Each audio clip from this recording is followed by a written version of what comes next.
विज्ञान विशारद वाल्मीकि विज्ञान विशारद सुख सनकादि शेष और सारद सुख सनकादि शेष और सागर वरण पवन सुत की रत्नी की आरती श्री रामायण जी की आरती श्री रामायण जी की आरती श्री रामायण जी की गावत वेद पुराण अष्टदश गावत वेद पुराण अष्टदश गावत वेद पुराण अष्टदश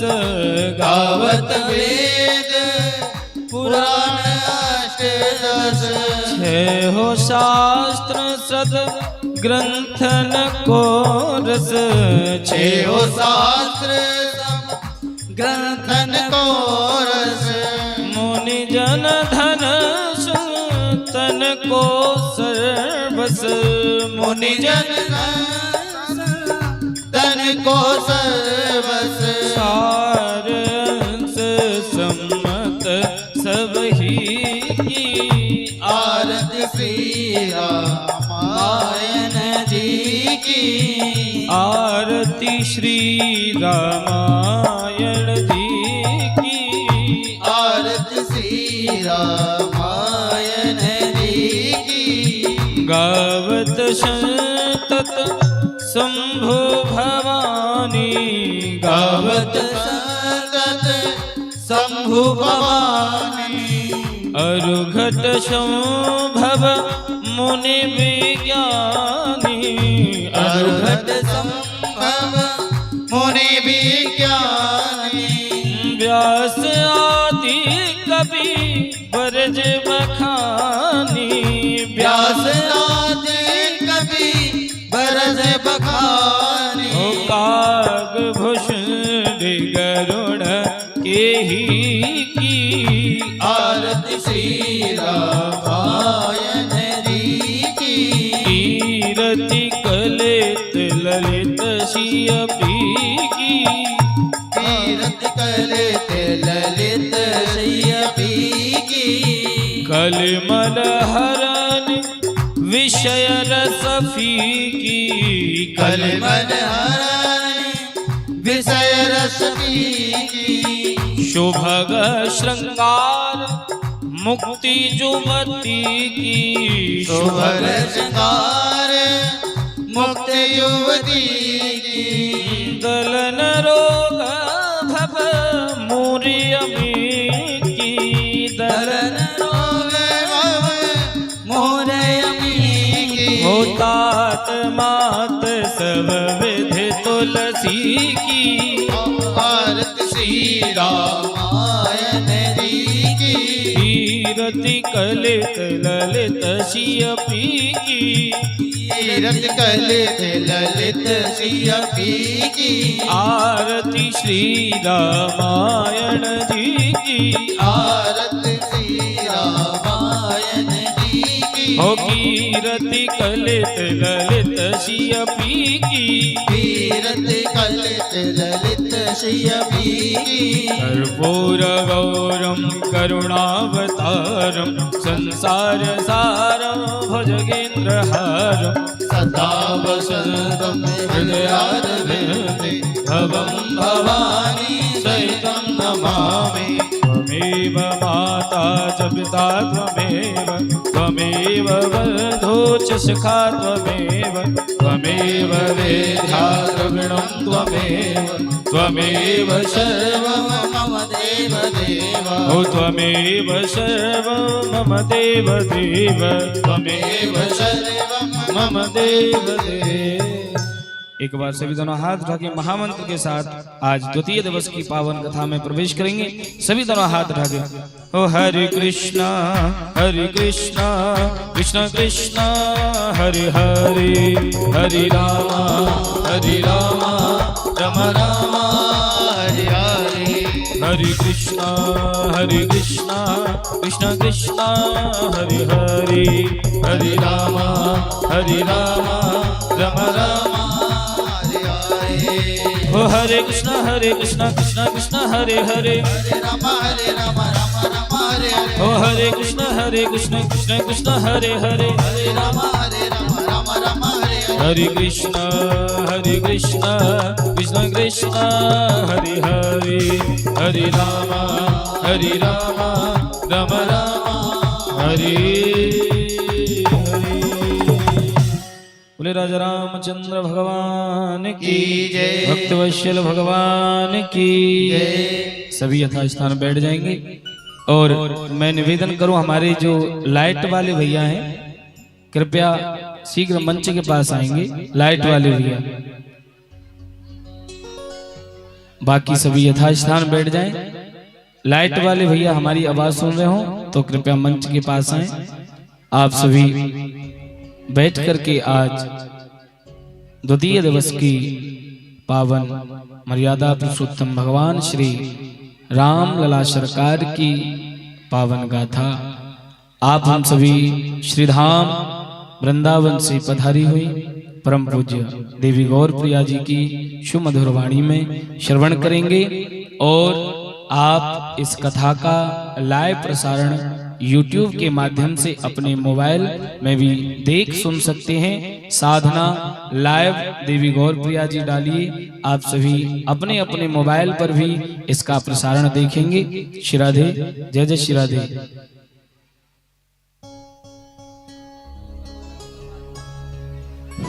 इसके साथ ही अब हम माल्यार्पण का कार्यक्रम करेंगे। हम अपनी कथावाचिका देवी गौर प्रिया का स्वागत करेंगे माला पहनाकर। तो आज के इस कड़ी में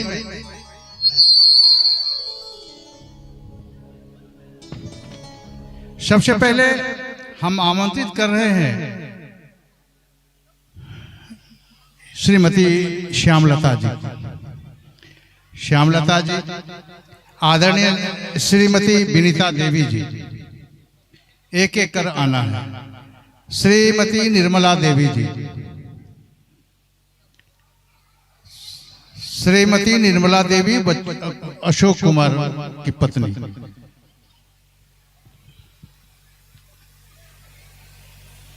विक्रम शर्मा की पत्नी अनीता देवी, शकलंदर मंडल जी की पत्नी आशा देवी, प्रकाश ठाकुर जी की पत्नी इंदु देवी,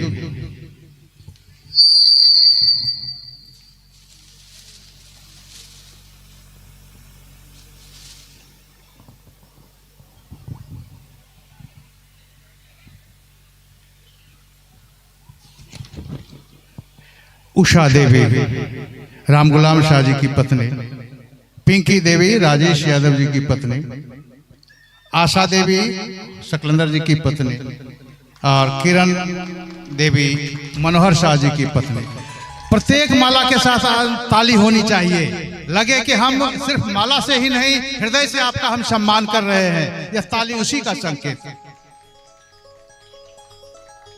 देखिए 50 देश की आधी आबादी का प्रतिनिधित्व जो कर रही है उनको कितना समर्थन मिल रहा है। ध्यान देने की बात है किस उत्साह और किस उमंग के साथ हमारी कथावाचिका देवी गौर प्रिया का अभिनंदन किया जा रहा है माला पहनाकर। काश हम भी जीत जाते इस रूप में, हम भी अगर सजग हो जाते इस रूप में तो बेड़ा कल्याण हो जाता। चलिए आज नहीं तो कल हम भी पीछा करते करते इस गति से आगे बढ़ेंगे, यह भरोसा है।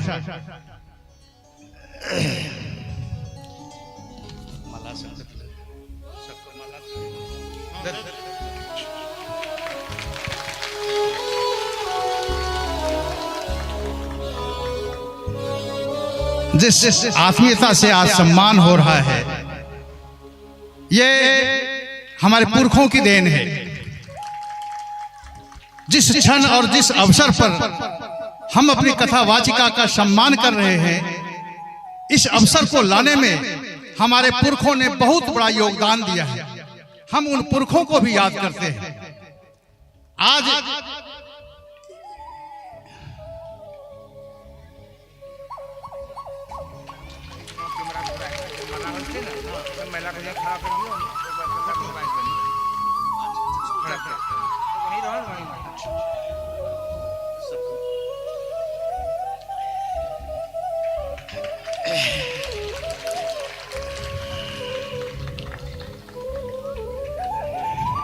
आधी आबादी का सम्मान आधी आबादी के साथ, और हम चाहते हैं इसको भी आप कैमरे में बंद कर लें। सब कोई पंक्ति में खड़े होने के बाद हम चाहते हैं देवी गौर प्रिया जी की के समांतर हम आप लोगों को भी देखना चाहते हैं। आज न कल यह धरती सुनी नहीं रहेगी, और निश्चित रूप से यहाँ कई गौरी प्रिया पैदा भी ले रही है और लेगी भी। चलिए आज के इस कार्यक्रम को हम यहीं रुकते हैं। इसके बाद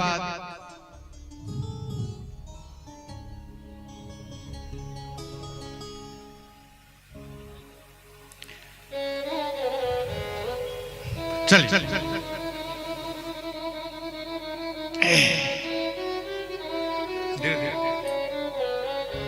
सहारा के साथ उतारा जाए।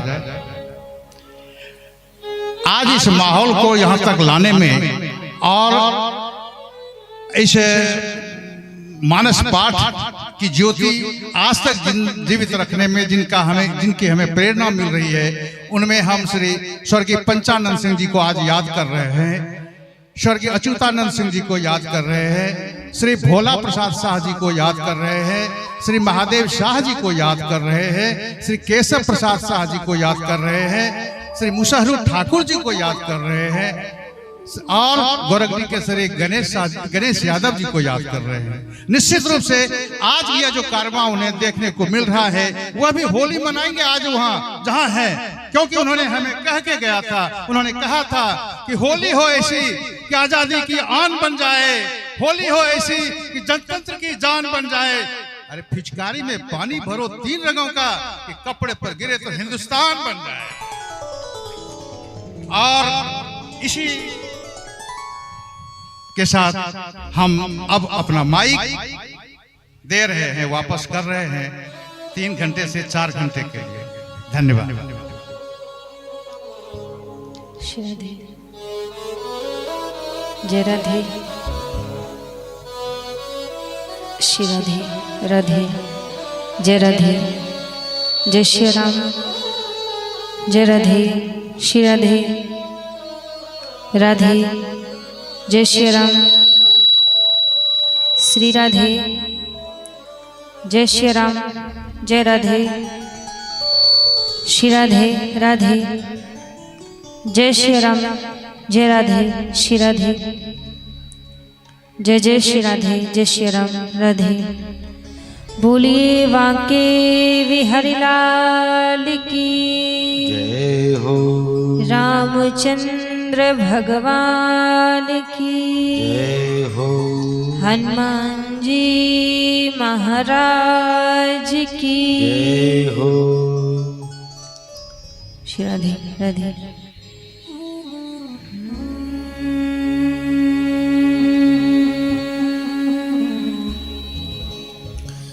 हरि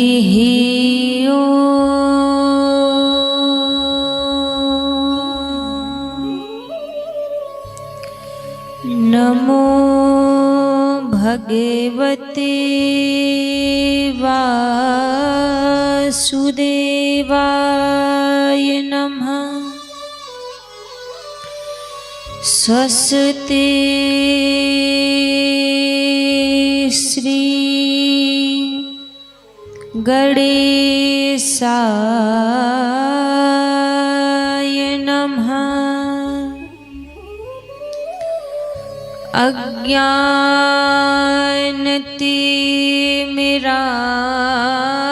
अज्ञानतिमिरान्धस्य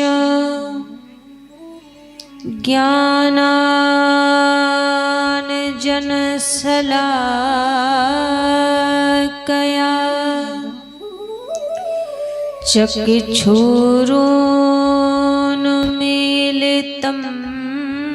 येन तस्मै श्री गुरुवे नमः। सच्चिदानंद रूपाय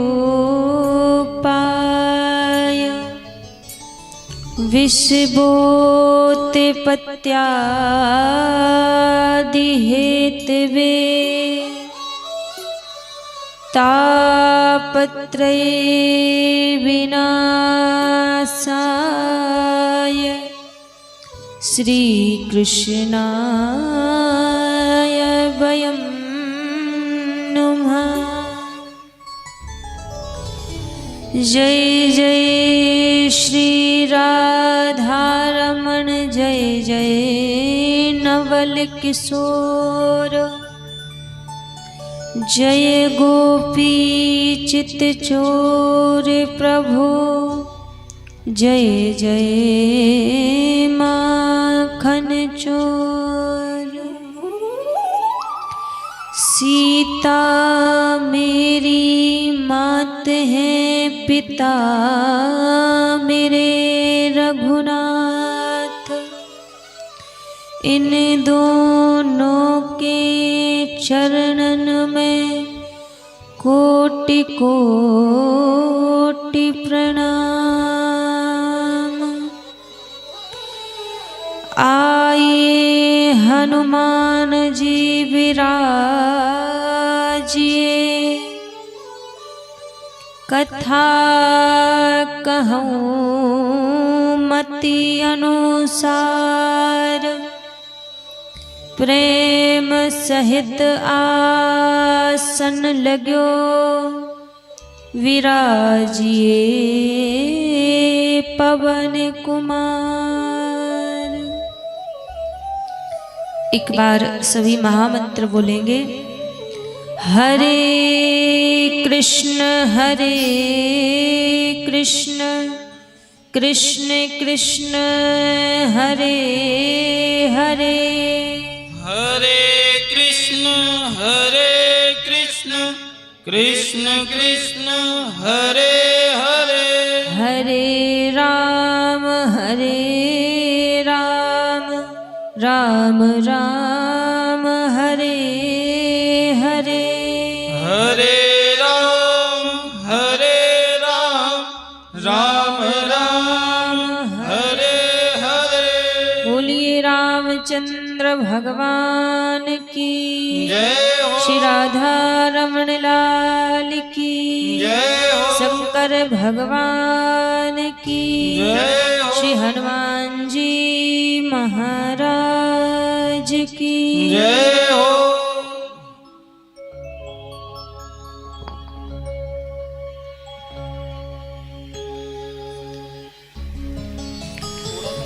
आइए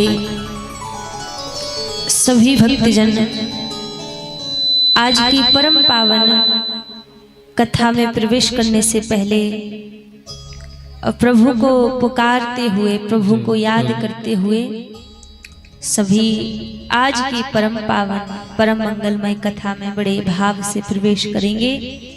सभी प्रभु के चरणों में प्रार्थना करते हुए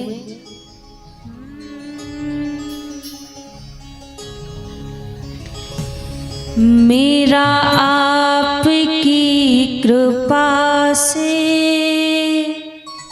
सब काम हो रहा है, मेरा आपकी कृपा से सब काम हो रहा है, मेरा आपकी कृपा से सब काम हो रहा है, मेरा आपकी कृपा से सब काम हो रहा है।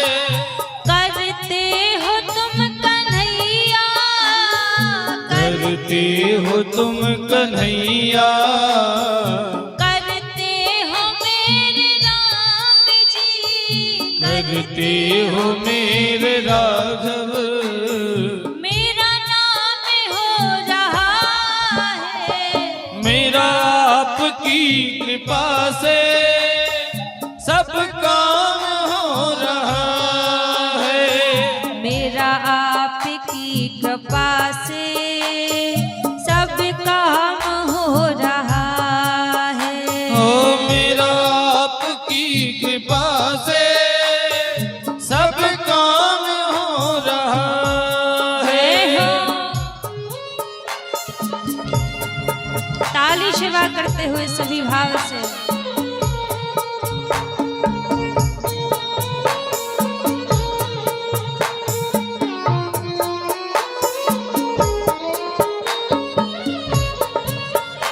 रामलला सरकार की जय हो भक्तवत्सल भगवान की जय हो।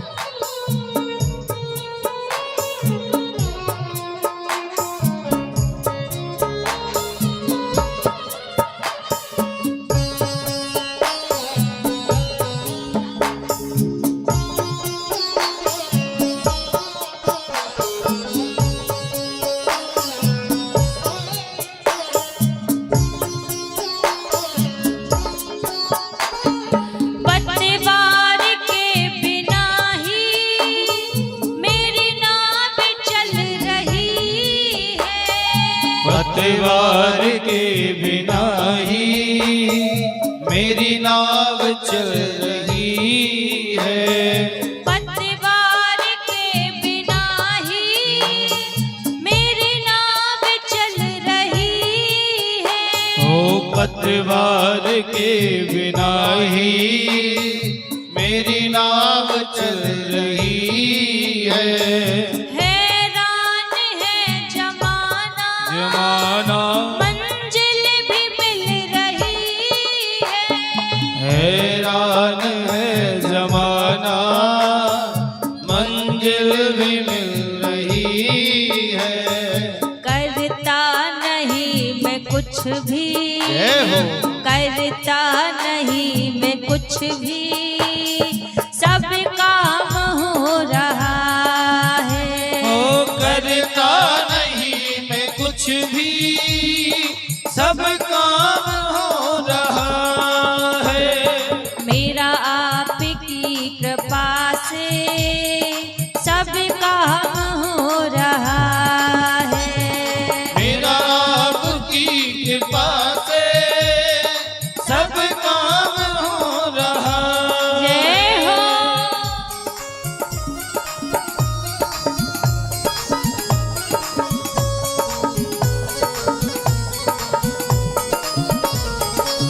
राघवेंद्र सरकार की जय हो।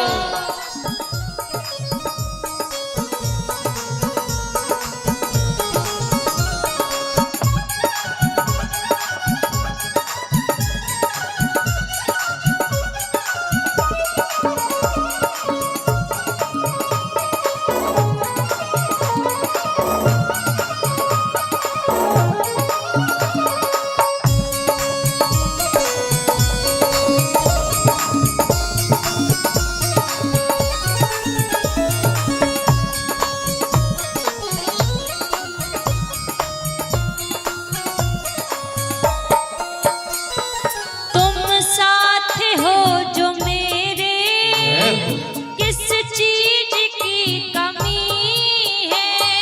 तुम साथ हो जो मेरे किस चीज की कमी है।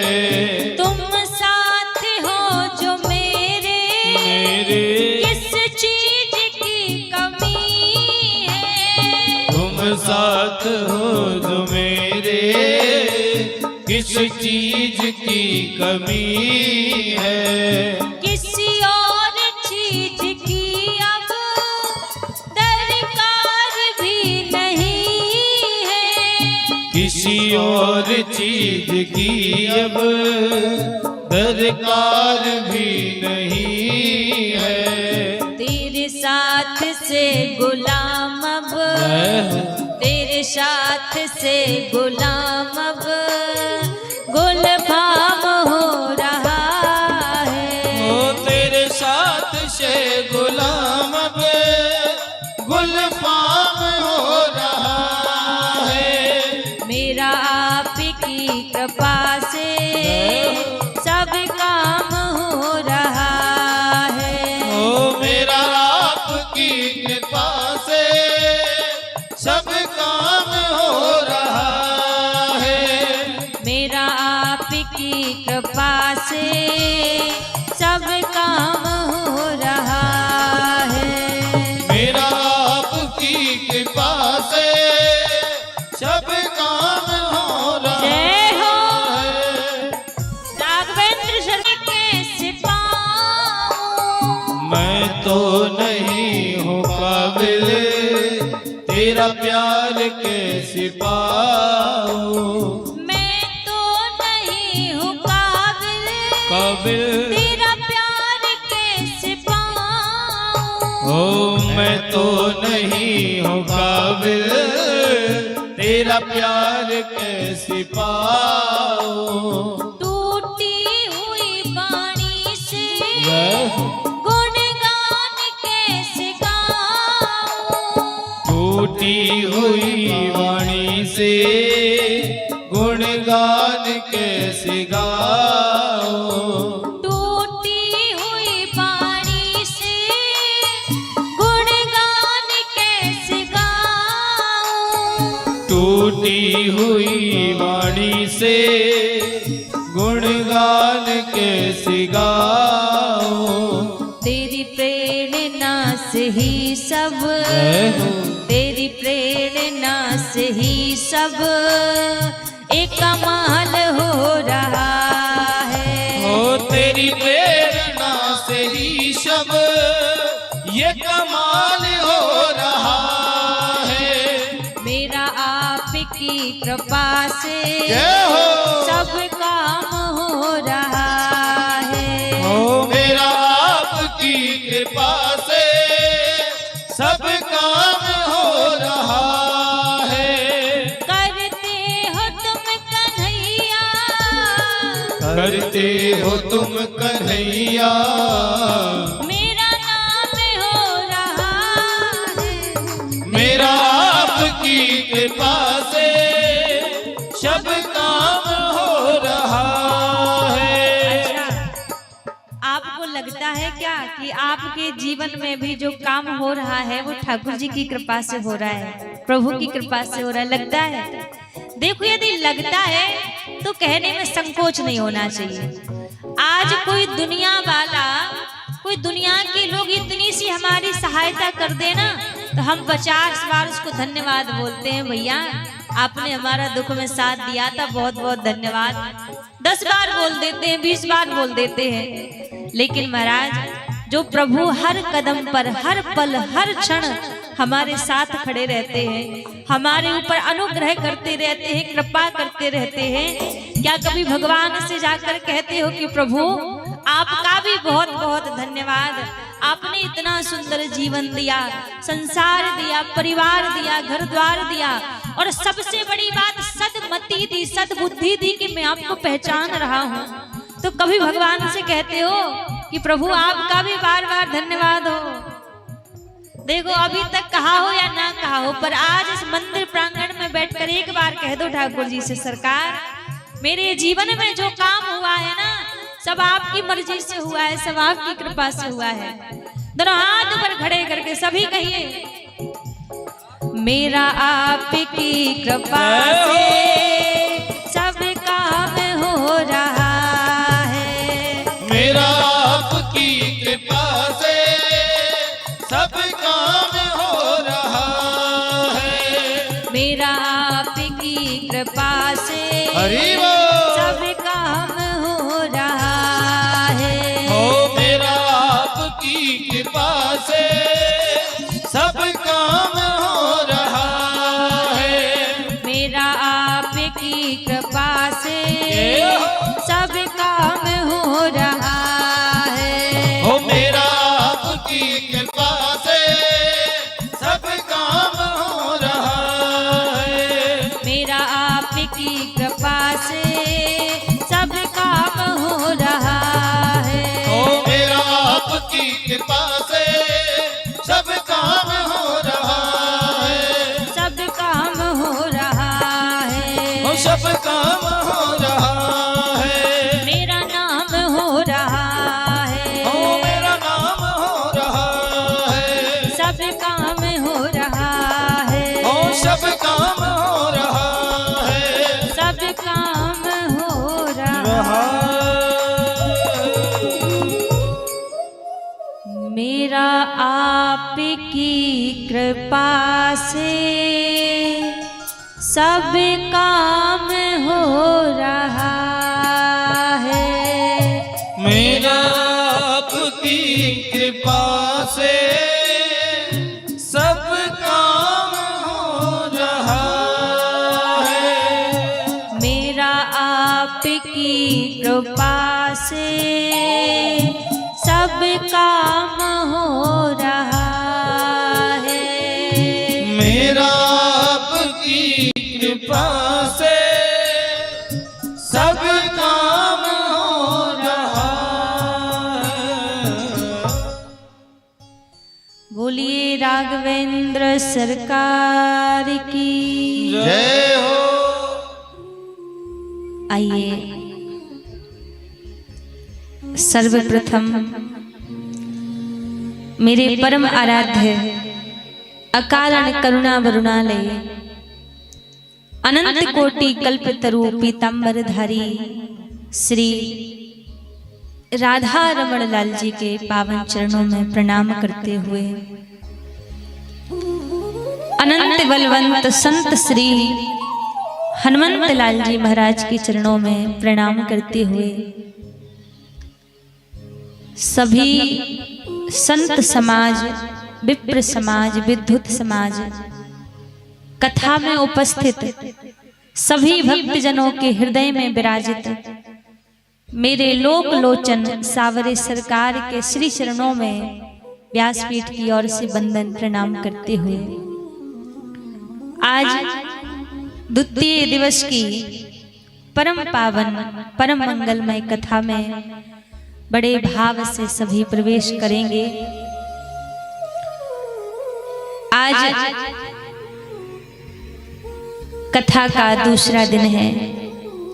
कल हम सभी ने कथा की थोड़ी भूमिका और थोड़े महत्व के ऊपर चर्चा की।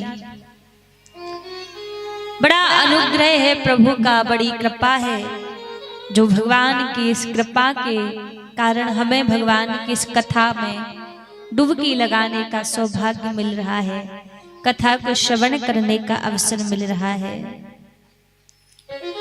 जिस कथा को हम सुनने के लिए यहाँ पर बैठे हैं, जिस कथा को श्रवण करने के लिए हम यहाँ पर बैठे हैं, वो कथा है कैसी?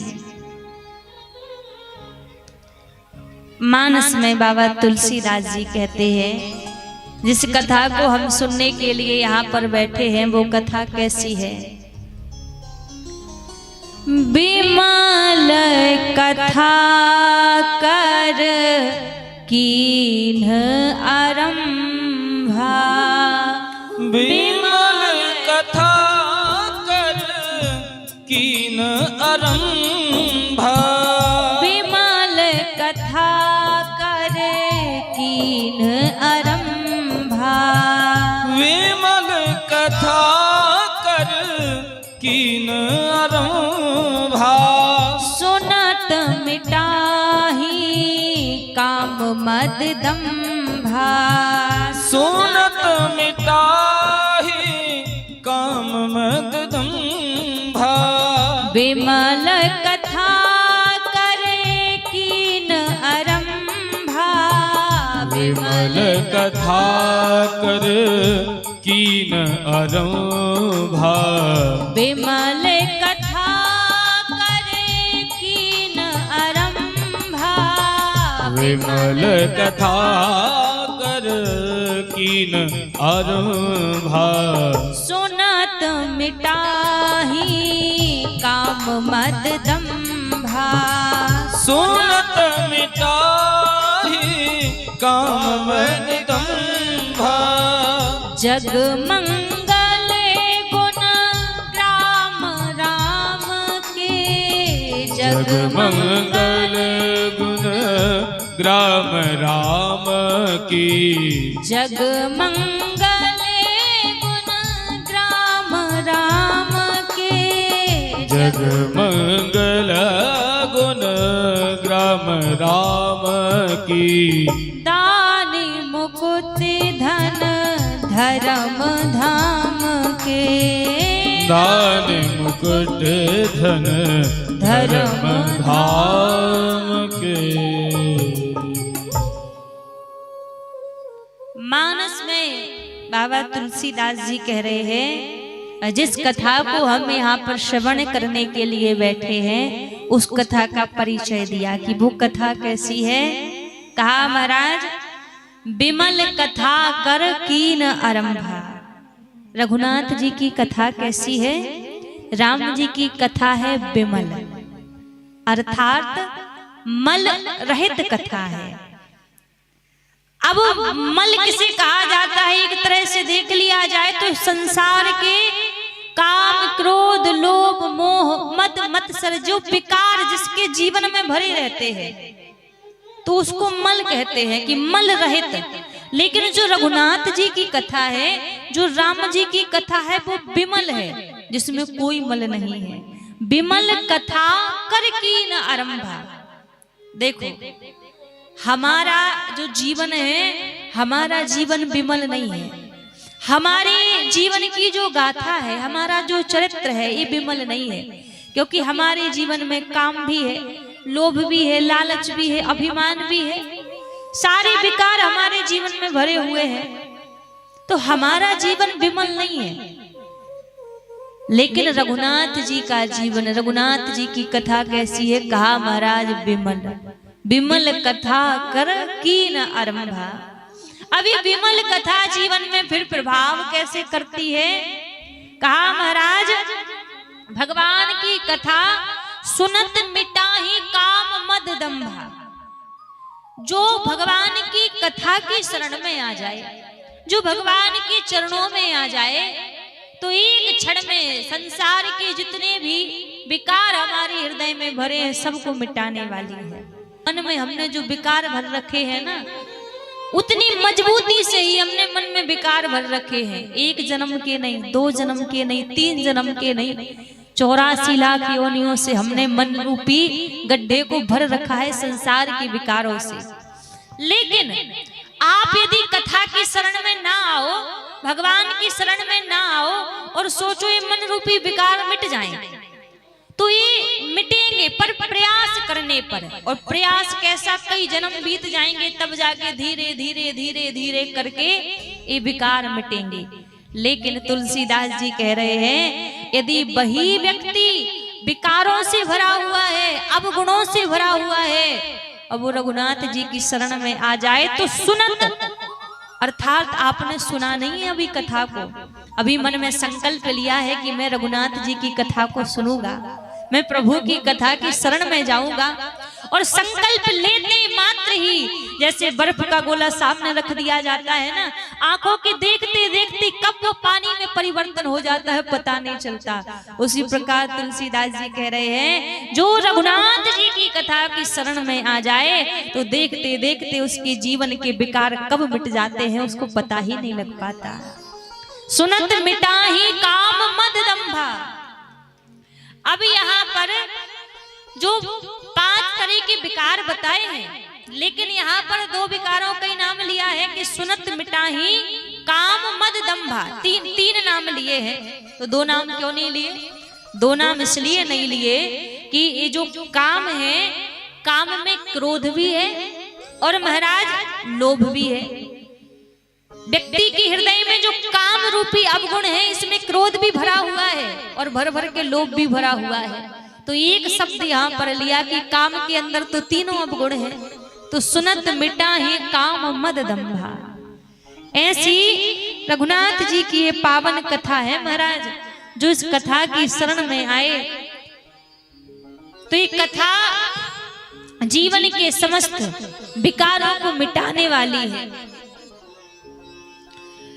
इसीलिए कहा विमल कथा कर कीन आरंभा।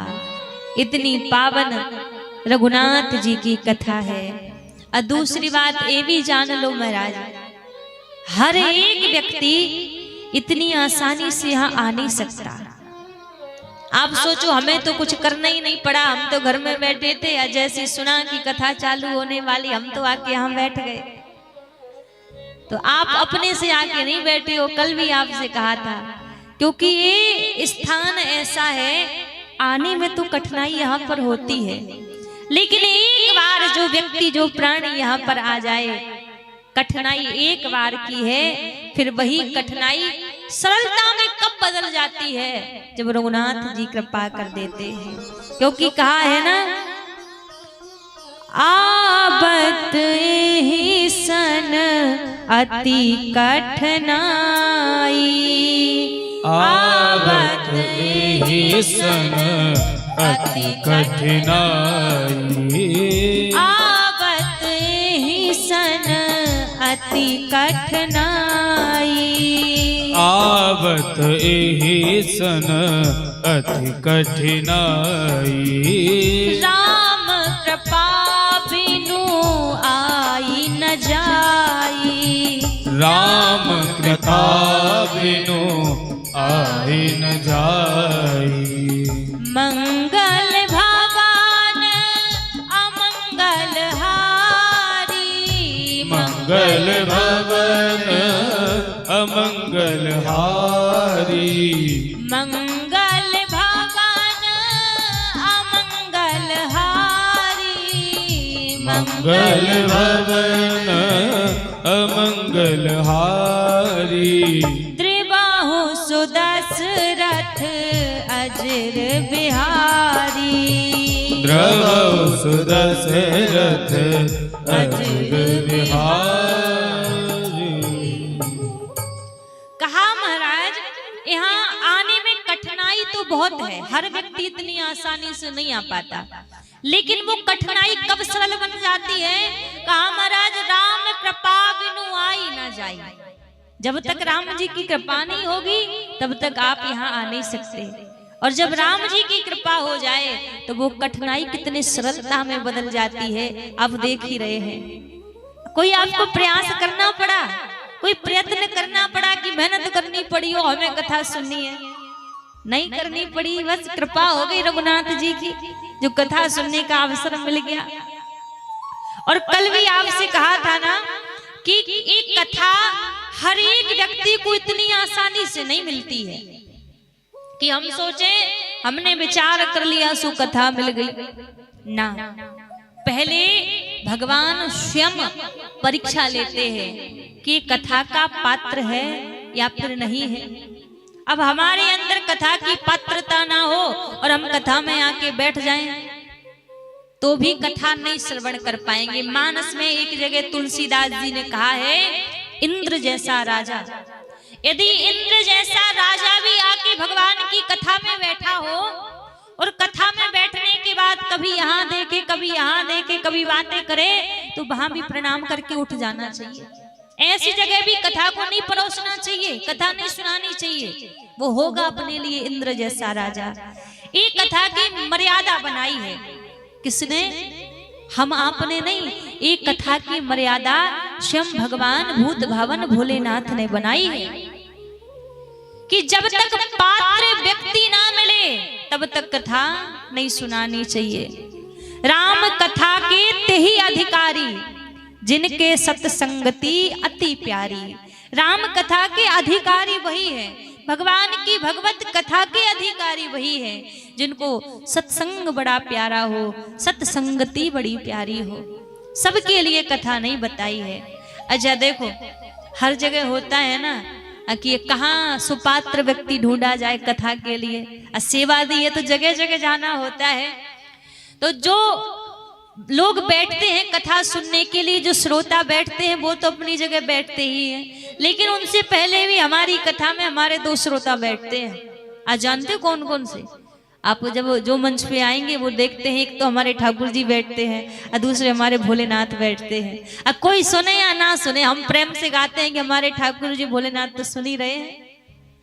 और दूसरी बात, एक बात और आपसे कहें, कभी भी आप घर में आपस में मानस को पढ़ रहे हो या सत्संग कर रहे हो या कोई काम घर में कर रहे हो, कभी ये विचार करके कोई काम मत कीजिए कि दुनिया वाले हमसे प्रसन्न हो गए या दुनिया वालों की प्रसन्नता के लिए हम ये काम करें। कभी भी कोई काम करो ना, ये विचार करके करो कि हमारे ठाकुर जी हमसे प्रसन्न हो गए। हमारे ठाकुर जी को प्रसन्नता जिस चीज में मिले वो काम आप करो। कभी भी यहाँ बैठकर जब कथा गाते हैं तो ये हृदय का भाव रहता है कि हम वो कथा नहीं गाएंगे जिससे सब लोग प्रसन्न हो गए, हम वो कथा गाएंगे जिससे हमारे ठाकुर जी प्रसन्न हो गए। जो ठाकुर जी बुलवाएंगे वही उनको सुनाएंगे। तो कथा का अधिकारी हर एक व्यक्ति नहीं होता महाराज। जिसके ऊपर अनुग्रह हो जाए प्रभु का, जिसके ऊपर कृपा हो जाए उसी को एक कथा श्रवण का एक सुंदर सौभाग्य मिलता है, एक कथा सुनने का अवसर मिलता है। जग मंगल गुण ग्राम राम की, भगवान की कथा समस्त जगत का मंगल करने वाली है, समस्त जग का कल्याण करने वाली है। जो भगवान की कथा की शरण में आ जाए तो अमंगल का तो हरण कर लेती है और मंगल धीरे धीरे उसके जीवन में कथा प्रदान कर देती है। आप पहले आपको सावधान कर दें, कथा भी जीवन में कम मंगल करती है। ध्यान से सुनना, कथा भी जीवन में मंगल तभी करती है, आप कथा में बैठो, कथा पंडाल में बैठो, ये आवश्यक नहीं है, ये जरूरी नहीं है। आपका मन कथा पंडाल में बैठना चाहिए, ये जरूरी है। आजकल हजारों लोगों की भीड़ कथा पंडालों में होती है, लेकिन हजारों लोगों में से 2-10 लोग ऐसे होते जिनके अंदर कथा जाके बैठती है। अब वरना बैठे तो है। एक बार क्या हुआ, एक बाजार में एक स्वर्णकार जिसने 2 मूर्तियां बनाई, दोनों पीतल की। अब बाजार में जाके आवाज लगा रहा है, परीक्षा लो मूर्ति खरीदो, परीक्षा लो मूर्ति खरीदो। लोग पूछने लगे भैया कितने कितने की मूर्ति है? तो कहने लगा 1000 रुपए की मूर्ति है और 1 लाख रुपए की मूर्ति है। लोगों ने कहा भैया क्या लाख रुपए वाली मूर्ति सोने की है? स्वर्णकार बोला ना ना भैया, दोनों मूर्ति बिल्कुल पीतल की है, लेकिन एक का दाम 1 लाख रुपए है और एक का दाम 1000 रुपए है। सब कहने लगे पागल है, पीतल की मूर्ति कौन 1 लाख रुपए में खरीदेगा? तभी वहां से एक संत गुजरे, संत ने जैसी आवाज सुनी तो जाके परीक्षा लेने लगे। अब संत ने एक धागा लिया, एक मूर्ति के कान में धागा डाला, सो दूसरी तरफ छेद था, बाहर निकल आया। संत बोले भैया ये 1000 रुपए की मूर्ति है। अब दूसरी मूर्ति में जब धागा लिया और कान में से धागा डाला तो अंदर कोई छिद्र होगा, तो वो धागा सीधा अंदर चला गया, बाहर नहीं निकला। तो संत बोले महाराज ये 1 लाख रुपए की मूर्ति है।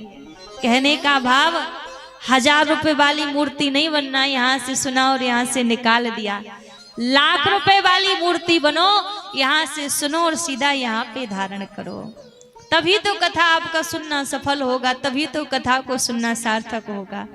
वरना हम कथा को गा के चले जाएंगे, कह के चले जाएंगे, जीवन यदि वहीं का वहीं आपका रुक गया तो कथा असर नहीं दिखाई। जीवन में जब तक परिवर्तन ना आए तब तक कथा जीवन में असर नहीं कर सकती।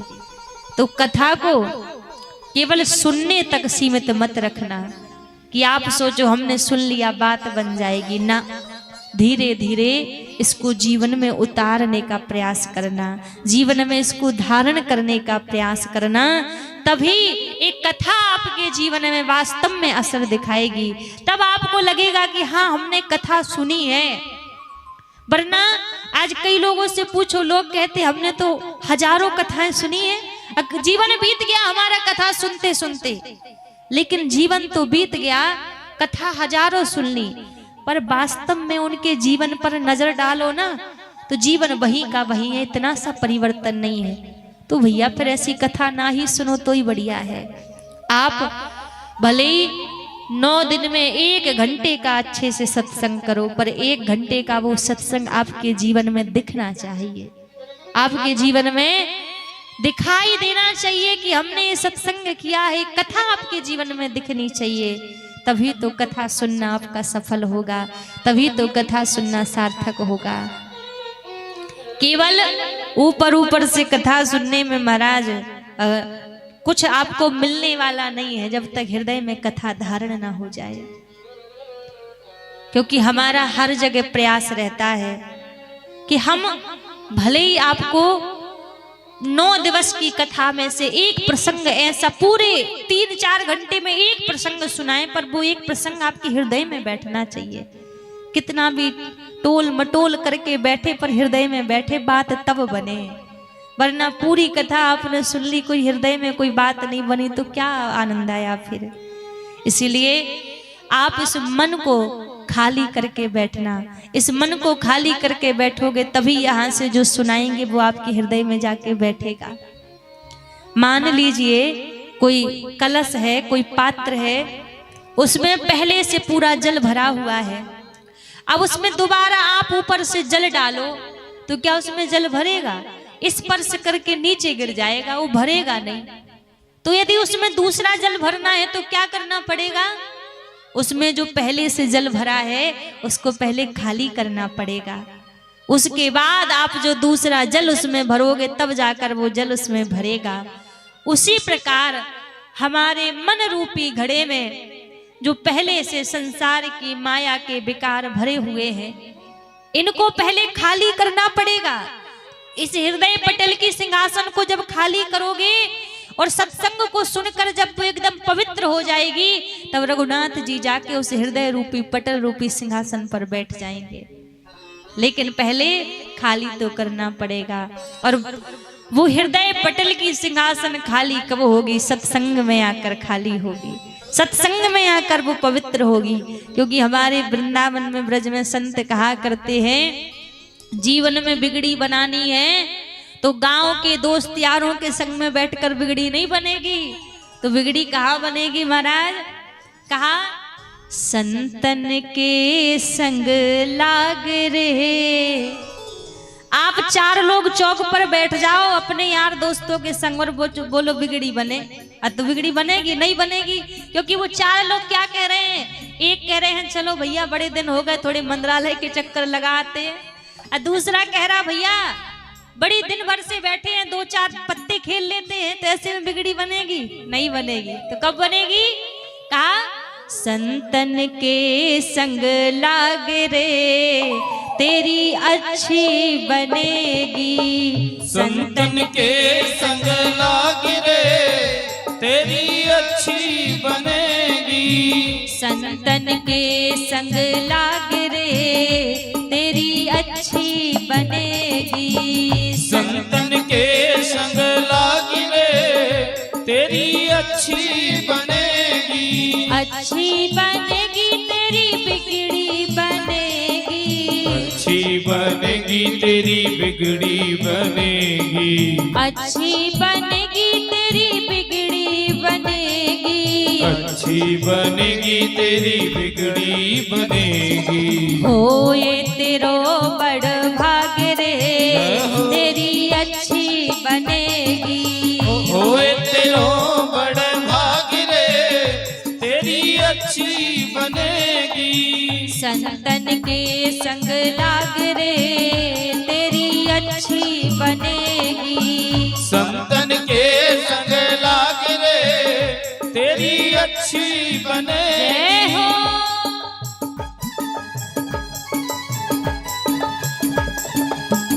संत भगवान की जय हो।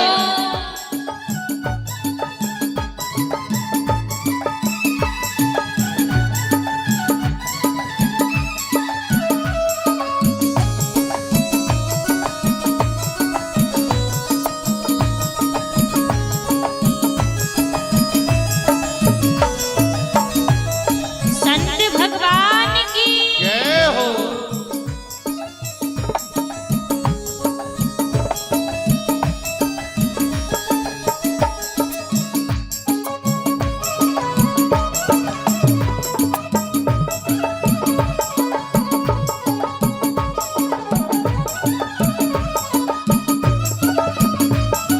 ध्रुव जी की बन गई प्रहलाद जी की बन गई। जी की बन गई प्रहलाद जी की बन गई। ध्रुव जी की बन गई प्रहलाद जी की बन गई। ध्रुव जी की बन गई प्रहलाद जी की बन गई। प्रहलाद जी की बन गई। प्रहलाद जी की बन गई। प्रहलाद जी की बन गई। ध्रुव जी की बन गई प्रहलाद जी की बन गई। ध्रुव जी की बन गई प्रहलाद जी की बन गई। राम चरण अनुराग रे तेरी अच्छी बनेगी। राम चरण अनुराग रे तेरी अच्छी बनेगी। संतन के संग लाग रे तेरी अच्छी बनेगी। संतन के संग लाग रे तेरी अच्छी बनेगी। जय हो।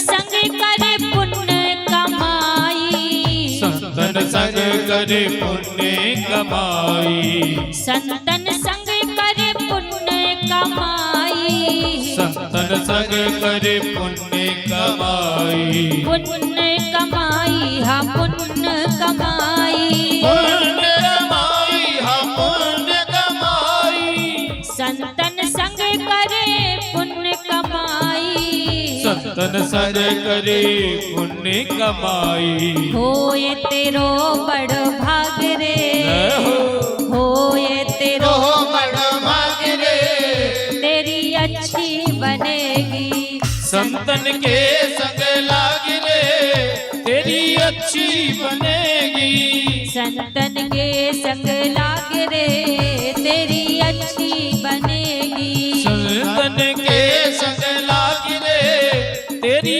अच्छी बनेगी, अच्छी बनेगी तेरी बिगड़ी बनेगी, अच्छी बनेगी तेरी बिगड़ी बनेगी, अच्छी बनेगी तेरी बिगड़ी बनेगी, अच्छी बनेगी तेरी बिगड़ी बनेगी। ऐसे नहीं, एक बार कहिए दोनों हाथ ऊपर खड़े करके सभी मिलके, इधर भी भैया आप सब भी कहिए ना, संतन के संग लाग रे तेरी अच्छी बनेगी, संतन के संग लाग रे तेरी अच्छी बनेगी, संतन के संग लाग रे तेरी अच्छी बनेगी, संतन के संग लाग रे तेरी अच्छी बनेगी, संतन के संग लाग रे तेरी अच्छी बनेगी, संतन के संग लाग रे तेरी अच्छी बनेगी, तेरी अच्छी बनेगी, तेरी अच्छी बनेगी, तेरी अच्छी बनेगी, तेरी अच्छी बनेगी, तेरी अच्छी बनेगी, तेरी अच्छी बनेगी, तेरी अच्छी बनेगी। जीवन में बिगड़ी बनाने का कोई स्थान है तो कौन सा है जहां आप बैठे हुए हैं? संतन के संग लाग रे तेरी अच्छी बनेगी, संतन के संग लाग रे तेरी अच्छी बनेगी। अब आप पूछो कि संतों के संग में लग लग के किसी की बिगड़ी बनी है जो आप कह रहे हो कि अच्छी बनेगी? तो उसके लिए भी रसिक संत कहते हैं बनी है, किस किस की बनी है? ध्रुव जी की बन गई, प्रहलाद जी की बन गई, ध्रुव जी की बन गई, प्रहलाद जी की बन गई, ध्रुव जी की बन गई, प्रहलाद जी की बन गई, ध्रुव जी की बन गई, प्रहलाद जी की बन गई। राम चरण अनुराग रे तेरी अच्छी बनेगी, राम चरण अनुराग रे तेरी अच्छी बनेगी, संतन के संग लाग रे तेरी अच्छी बनेगी। महाराज, जीवन में बिगड़ी कहीं बनती है तो संतों के संग में बनती है। सत्संगति दुर्लभ संसारा, निमिष दंड भव एक बारा। आप 1000 बार सत्संग कर रहे हैं लेकिन सत्संग को जीवन में नहीं उतार रहे हैं तो बिगड़ी नहीं बन सकती। और कहा महाराज, सत्संगति दुर्लभ संसारा, संसार में दुर्लभ है लेकिन निमिष दंड भव एक बारा। एक बार का सत्संग भी आपने हृदय से अच्छे से आपने श्रवण कर लिया महाराज, तो वो एक बार का सत्संग भी जन्म जन्म की आपकी बिगड़ी बना सकता है, जन्म जन्म की बिगड़ी हुई बिगाड़ बना सकता है। अब जिस कथा को हम सुन रहे हैं ना, जिन बाबा गोस्वामी बाबा तुलसीदास जी ने जिस कथा को लिखा है, उनके जीवन में भी एक बार के सत्संग में ही बिगड़ी बनी है उनकी। कई लोग तो यही जानते हैं कि लगता है बचपन से तुलसीदास जी भगवान के भक्त होंगे, पर बाबा तुलसीदास जी बचपन से भगवान के राम जी के भक्त नहीं थे। एक बार का सत्संग ऐसा जीवन में मिला। और सत्संग ये भी जरूरी नहीं है कि कोई संत, कोई महात्मा, कोई सदगुरु ही कोई वचन आपको बोले तभी बिगड़ी बने। पता नहीं ठाकुर जी कब किसके मुखार बिंद से कब कौन से वचन निकलवा दें जिन वचन से आपका जीवन का परिवर्तन हो जाए, जीवन बदल जाए। थोड़ा सा तुलसीदास जी के जीवन चरित्र की ओर दृष्टि डालिए। तुलसीदास जी का जीवन कैसा था? तुलसीदास जी का जो जन्म था वो बुंदेलखंड की भूमि बांदा जिले के राजापुर गांव में तुलसीदास जी का जन्म हुआ था, एक ब्राह्मण परिवार में। और जब तुलसीदास जी का जन्म हुआ तो जन्म लेते ही इनके मुख में 32 के 32 ही दांत थे। और जब आजकल कोई संतान, कोई बालक जन्म लेता है तो जन्म लेते रोता है, पर तुलसीदास जी का जब जन्म हुआ तो ये रोए नहीं, इनके मुख से भगवान का नाम निकला, राम नाम निकला। और जब राम नाम निकला तो इनका नाम पड़ गया राम बोला। बचपन में राम बोला इनका नाम पड़ गया। अब जैसे किसी साधारण व्यक्ति का जीवन होता है वैसे तुलसीदास जी का जीवन चल रहा था। अब देखो, कहते हैं भक्त 3 प्रकार के होते हैं भगवान के। एक नित्य सिद्ध भक्त होते हैं, दूसरे साधन सिद्ध भक्त होते हैं और तीसरे कृपा सिद्ध भक्त होते हैं। इनमें से जो गोस्वामी बाबा तुलसीदास जी हैं ये कृपा सिद्ध भक्त हैं। भगवान ने इनके ऊपर कृपा की है और कृपा के बाद इनका जीवन बदला है। तो इनका जीवन भी जैसे और गृहस्थियों का जीवन चलता है वैसे इनका जीवन चल रहा था। महाराज रत्नावली जी के साथ इनका विवाह हुआ। अब विवाह होने के बाद बड़ा प्रेम करते थे अपनी पत्नी से। गौचारण लीला के लिए जाते, गैया चराने के लिए जाते। अब विवाह के पश्चात क्या हुआ, ये भोर की बेला में गैया चराने के लिए गए और शाम को जब लौट कर आए तो इनको पता लगा कि इनकी पत्नी रत्नावली अपने मायके गई हुई है।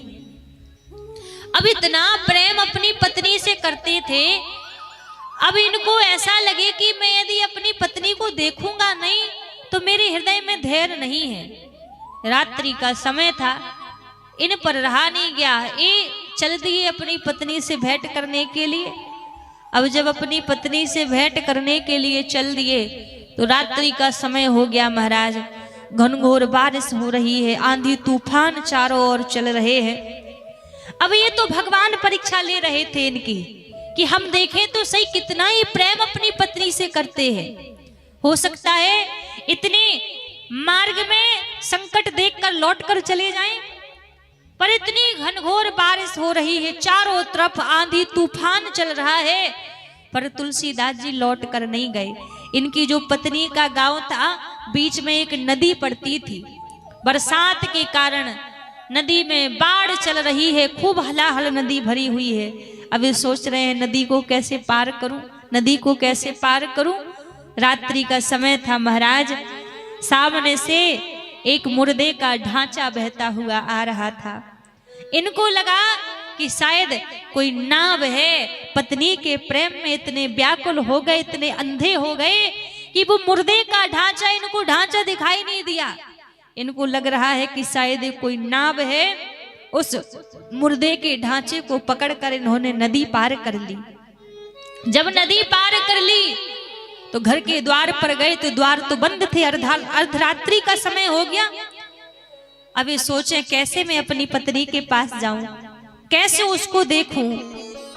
तो उसके कक्ष के पीछे वाले द्वार पर एक खिड़की थी, द्वार तो बंद थे। जब खिड़की की ओर गए तो खिड़की बड़ी ऊंची थी, कैसे खिड़की को पार करें। वहां पर एक सर्प लटक रहा था और प्रेम में इतने पागल हो गए, उस सर्प को पकड़कर, जैसे सर्प को पकड़ा तो ऊपर से सर्प ने कसाव कर लिया, उस सर्प को पकड़कर खिड़की पार कर गए। और जब खिड़की पार करे रत्नावली के पास पहुंचे, रत्नावली ने देखा स्वामी आप इतनी अर्धरात्रि में और ऐसी घनघोर बारिश में यहाँ पर कैसे आ गए। तुलसीदास जी बोले देवी मुझे पता नहीं था कि जितना प्रेम मैं आपसे करता हूँ आप भी मुझसे उतना ही प्रेम करती हो। यदि आप मेरे आने की व्यवस्था नहीं करती तो मैं आ नहीं पाता। रत्नावली बोली मैंने कौन सी आपकी व्यवस्था कर दी। तुलसीदास जी बोले अरे देवी इतनी अर्धरात्रि में नदी के किनारे जो मेरे लिए नाव भेजी पार होने के लिए, वो आपने ही तो भेजी होगी।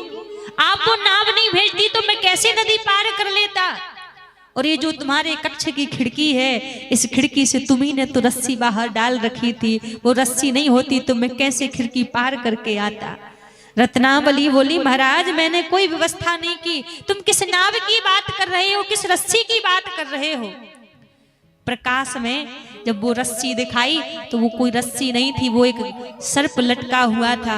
और जब बताया कि नदी के किनारे कौन सी नाव भेजी, उस नाव को जब रत्नावली को दिखाया महाराज, तो वो कोई नाव नहीं थी, वो तो मुर्दे का ढांचा था। रत्नावली की आंखों से आंसू बहने लगे और कहने लगी, धिक धिक ऐसे प्रेम को कहा कहूं मैं नाथ। धिक्कार है ऐसे प्रेम को जिस हाड़ मांस की देह से आपने इतना प्रेम किया। यदि इसमें से आधा प्रेम भी आप रघुनाथ जी के चरणों में कर लेते, प्रभु के चरणों में कर लेते, तो शायद भवसागर से आप पार हो जाते। ऐसी प्रीत करी पति हमसो हरि से क्यों ना कीन्ही। जैसी प्रीत आपने हमसे की है, ऐसी प्रीत आप हरि से कर लेते तो भवसागर से पार हो जाते। अरे धिक्कार है ऐसे प्रेम को। और जैसे ये वचन कहे महाराज, कहते हैं ना, आप किसी को खूब घोल घोल के बूटी पिलाओ, ये वो बूटी जीवन में असर करे, असर कर जाए, तो हो सकता है वो बूटी जीवन में असर ना करे, लेकिन शब्द बाण रूपी जो बूटी होती है, एक बार यदि किसी के जीवन में असर कर गई तो जीवन पर्यंत वो उतरती नहीं है। आज वैसे ही शब्द बाण और अंतर लागे, जो शब्द रूपी बाण, जो शब्द रूपी तीर रत्नावली ने चलाए, आज वो शब्द रूपी तीर मानो तुलसीदास जी के हृदय में चुभ गए, हृदय में लग गए। कहते हैं आप किसी को विष घोल कर पिलाओ ना, तो विष पीने से एक व्यक्ति की प्राण निकलते हैं, एक व्यक्ति की मृत्यु होती है, लेकिन कई बार व्यक्ति मुख से ऐसे वचन बोल देता है, उन वचनों को सुनकर पता नहीं ना जाने कितने लोगों की मृत्यु हो जाती है। शब्द बाण सबसे ज्यादा खतरनाक है। एक बार एक सभा में सारे शस्त्र बैठे हुए थे और सारे शस्त्र बैठकर बात कर रहे थे कि सबसे ज्यादा खतरनाक, सबसे ज्यादा ताकतवर कौन है। बंदूक कह रही थी सबसे ज्यादा ताकतवर मैं हूं, एक बार चला दो तो व्यक्ति मर जाता है। चाकू तलवार कह रहे थे कि सबसे ज्यादा खतरनाक मैं हूं, जिसको मार दो तो व्यक्ति मर जाता है। सारे शस्त्र अपना अपना बल दिखा रहे थे कि सबसे ज्यादा ताकतवर मैं हूं। वहीं पीछे बैठे बैठे शब्द मुस्कुरा रहे थे, पीछे बैठे शब्द मुस्कुरा रहे थे कि इनकी ताकत तो देखो, इनको तो चलाना पड़ता है तब कहीं जाके बाहर होता है, और शब्द रूपी बाण तो ऐसे हैं मुख से केवल निकालना पड़ता है महाराज। तो तीर में, बंदूक में, तलवार में, अस्त्र शस्त्र में जितना बल नहीं है, उतना बल व्यक्ति की वाणी में है, व्यक्ति के शब्दों में है। इसलिए हमेशा वाणी शब्द संभाल कर बोलना चाहिए, बिना सोचे समझे मुख से कुछ बोलना नहीं चाहिए। बिना विचार किए कोई शब्द अपने मुख से नहीं निकालने चाहिए, क्योंकि शब्द जितनी गहराई से चुभते हैं उतनी गहराई से कोई शस्त्र, कोई तीर नहीं चुभते। तो आज जब रत्नावली ने जो शब्द तुलसीदास जी से कहे महाराज, उन शब्दों का असर जीवन में कैसे हुआ। शब्द बाण और अंतर लागे, शब्द रूपी बाण, शब्द रूपी तीर हृदय में लग गए, और हृदय में जब शब्द रूपी तीर लगे, दोनों ने अर्धरात्रि तो वहां पर बिता दी। अब वहां से तुलसीदास जी बोले, अब मैं अपने घर नहीं जाऊंगा, अब तो बस जो आपने कहा है मैं हरि को प्राप्त करने का प्रयास करूंगा। तो वहां से तुलसीदास जी निकले।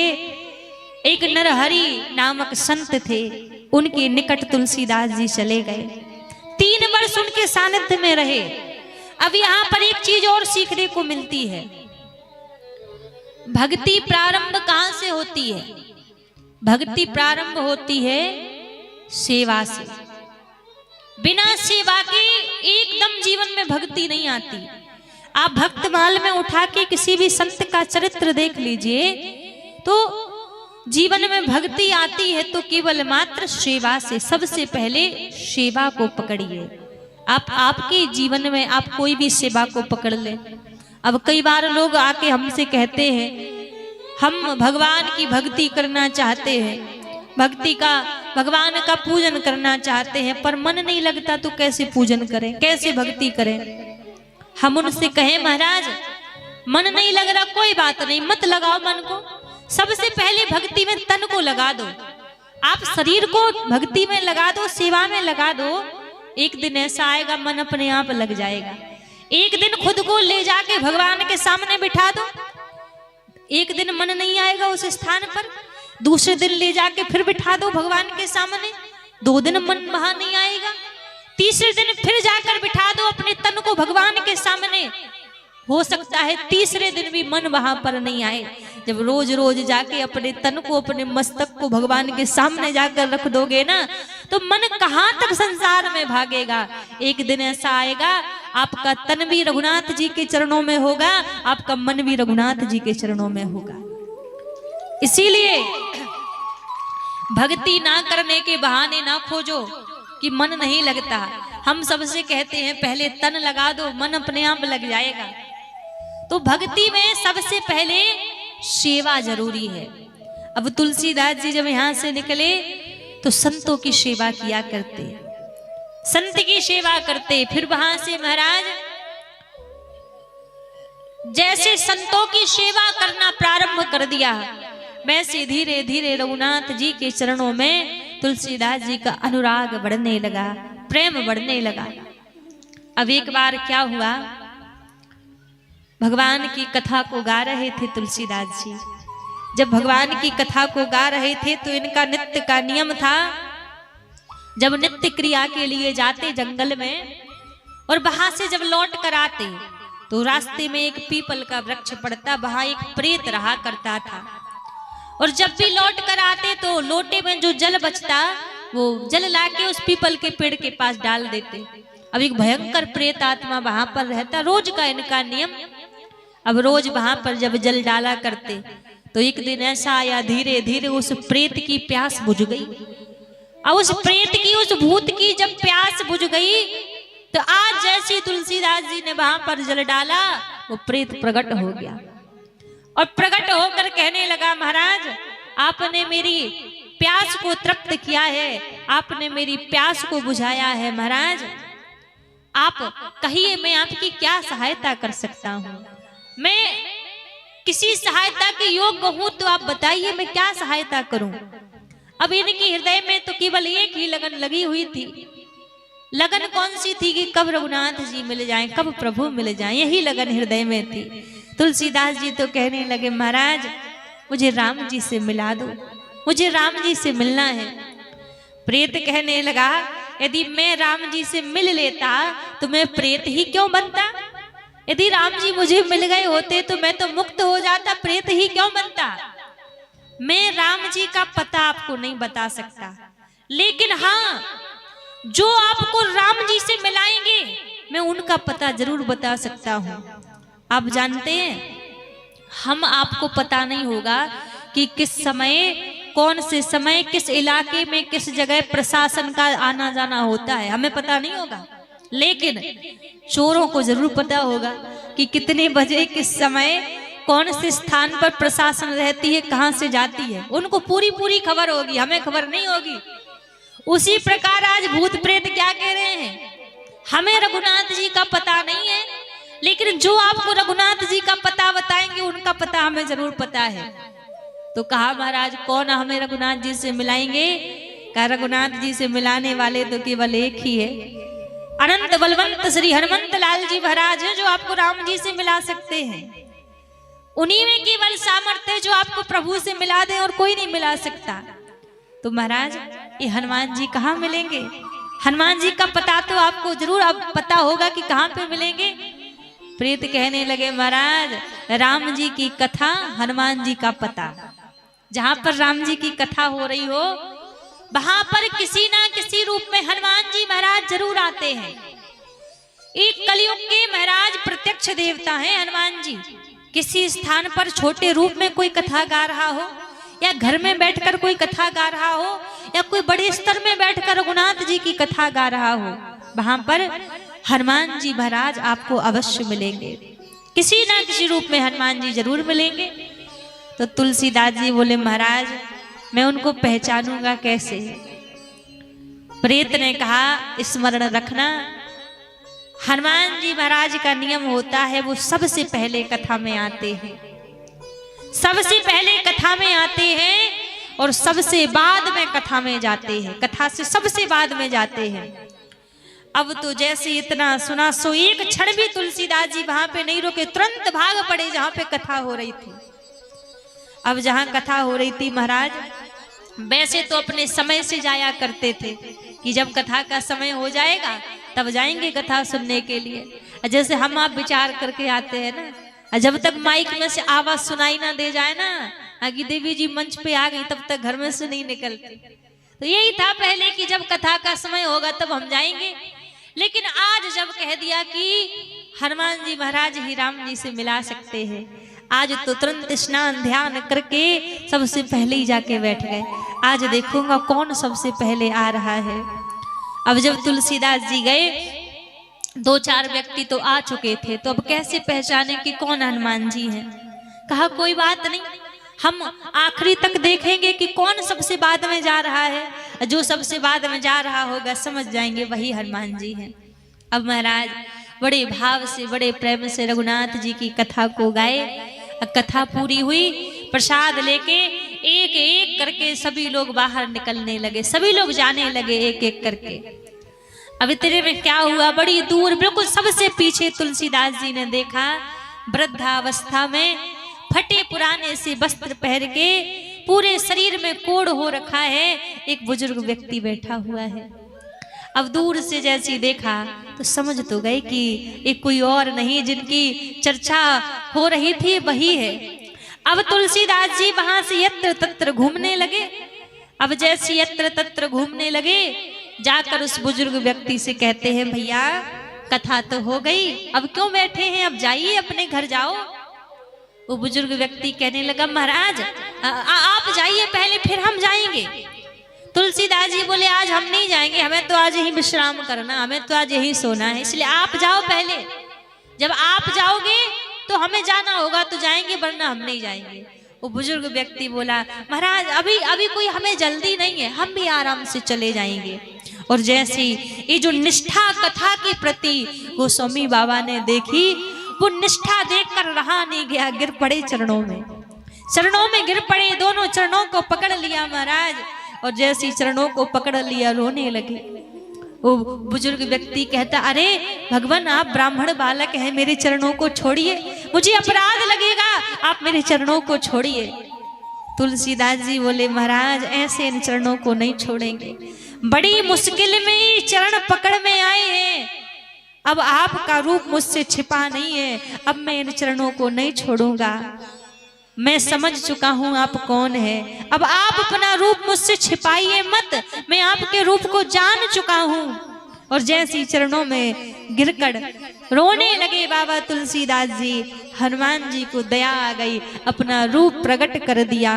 कंचन बरन बिराज सुबेसा, कंचन बरन बिराज सुबेसा, कानन कुंडल कुंचित केसा, कानन कुंडल कुंचित केसा, हाथ बाज अरु ध्वजा विराजे, हाथ वज्र और ध्वजा विराजे, कांधे मूज जनेऊ साजे, कांधे मूज जनेऊ साजे। जैसी चरणों में प्रार्थना की। आज तुलसीदास जी के निकट महाराज प्रभु ने अपना रूप प्रकट कर दिया। अतुलित बलधाम महेम सैलाभ देहम तनुज बल वृषानम ज्ञानी नामाग्रगण्यम सकल गुण निधानम बानी रानाम धीसम रघुपति प्रिय भगतम बात जातम नमामि। महाराज प्रभु ने अपना आज रूप प्रकट कर दिया।